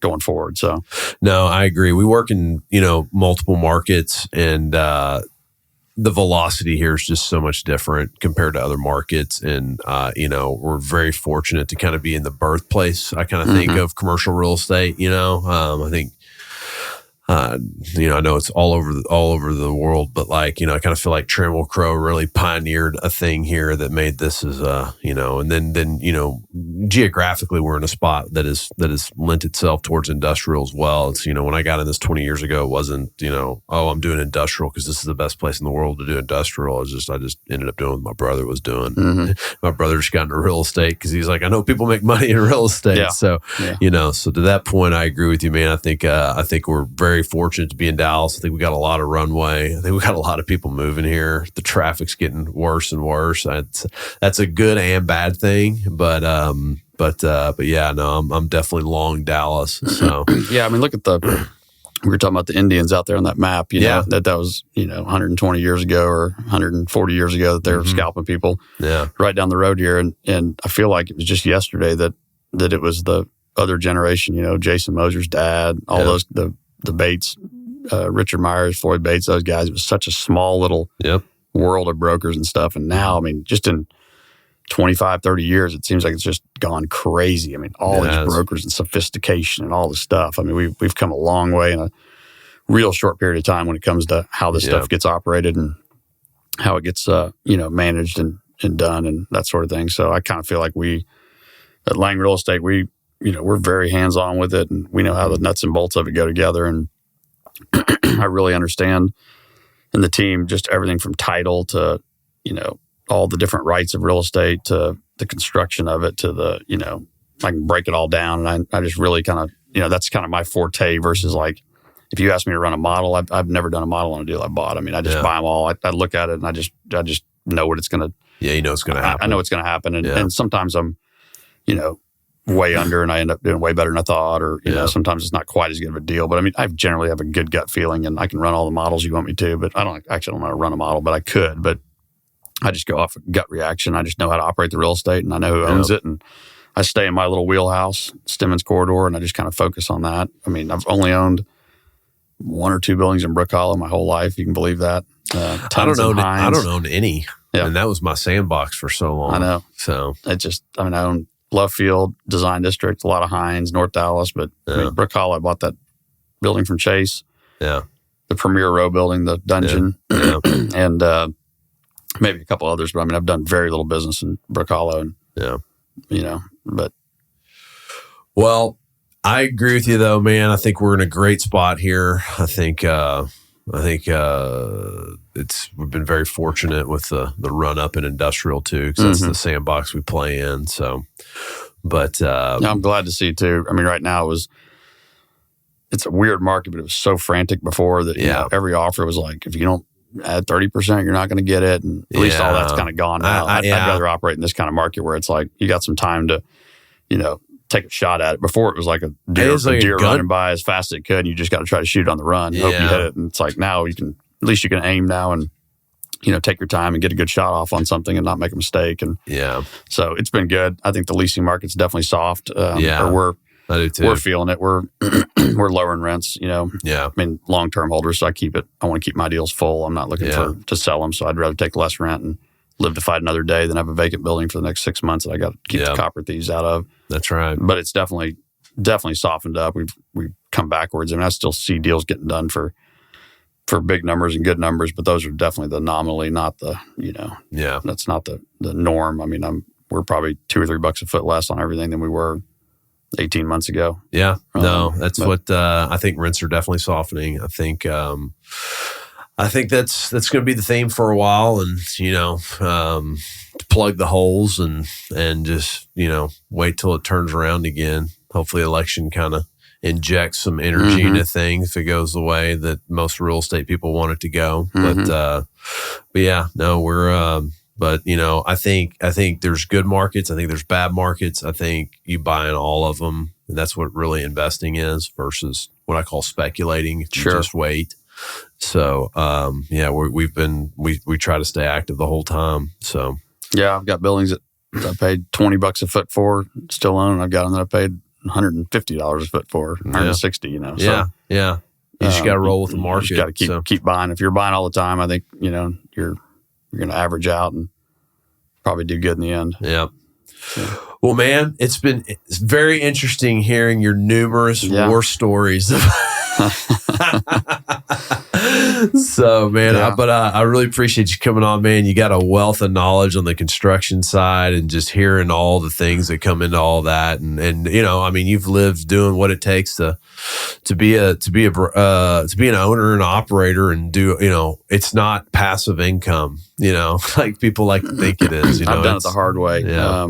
I've watched a lot of people get real rich doing it, I say the easy way. They took risks and did it different than I did it. But I mean, mine's always been, one deal at a time, one job at a time, one remodel at a time, one whatever it is, just slow and steady. And, it's boring and it doesn't look good, but I think in the end it all works. Been good for me. But it's been it's been fun, but there's been a lot of hard times, built into this whole process. So, well, that's part of it, man. If it's easy, everybody does. That's right. So you're right. All right. Well, Philip Lang Interest. Thanks, man. Yeah, appreciate you being on. Thanks for having me. Yeah, absolutely. See you.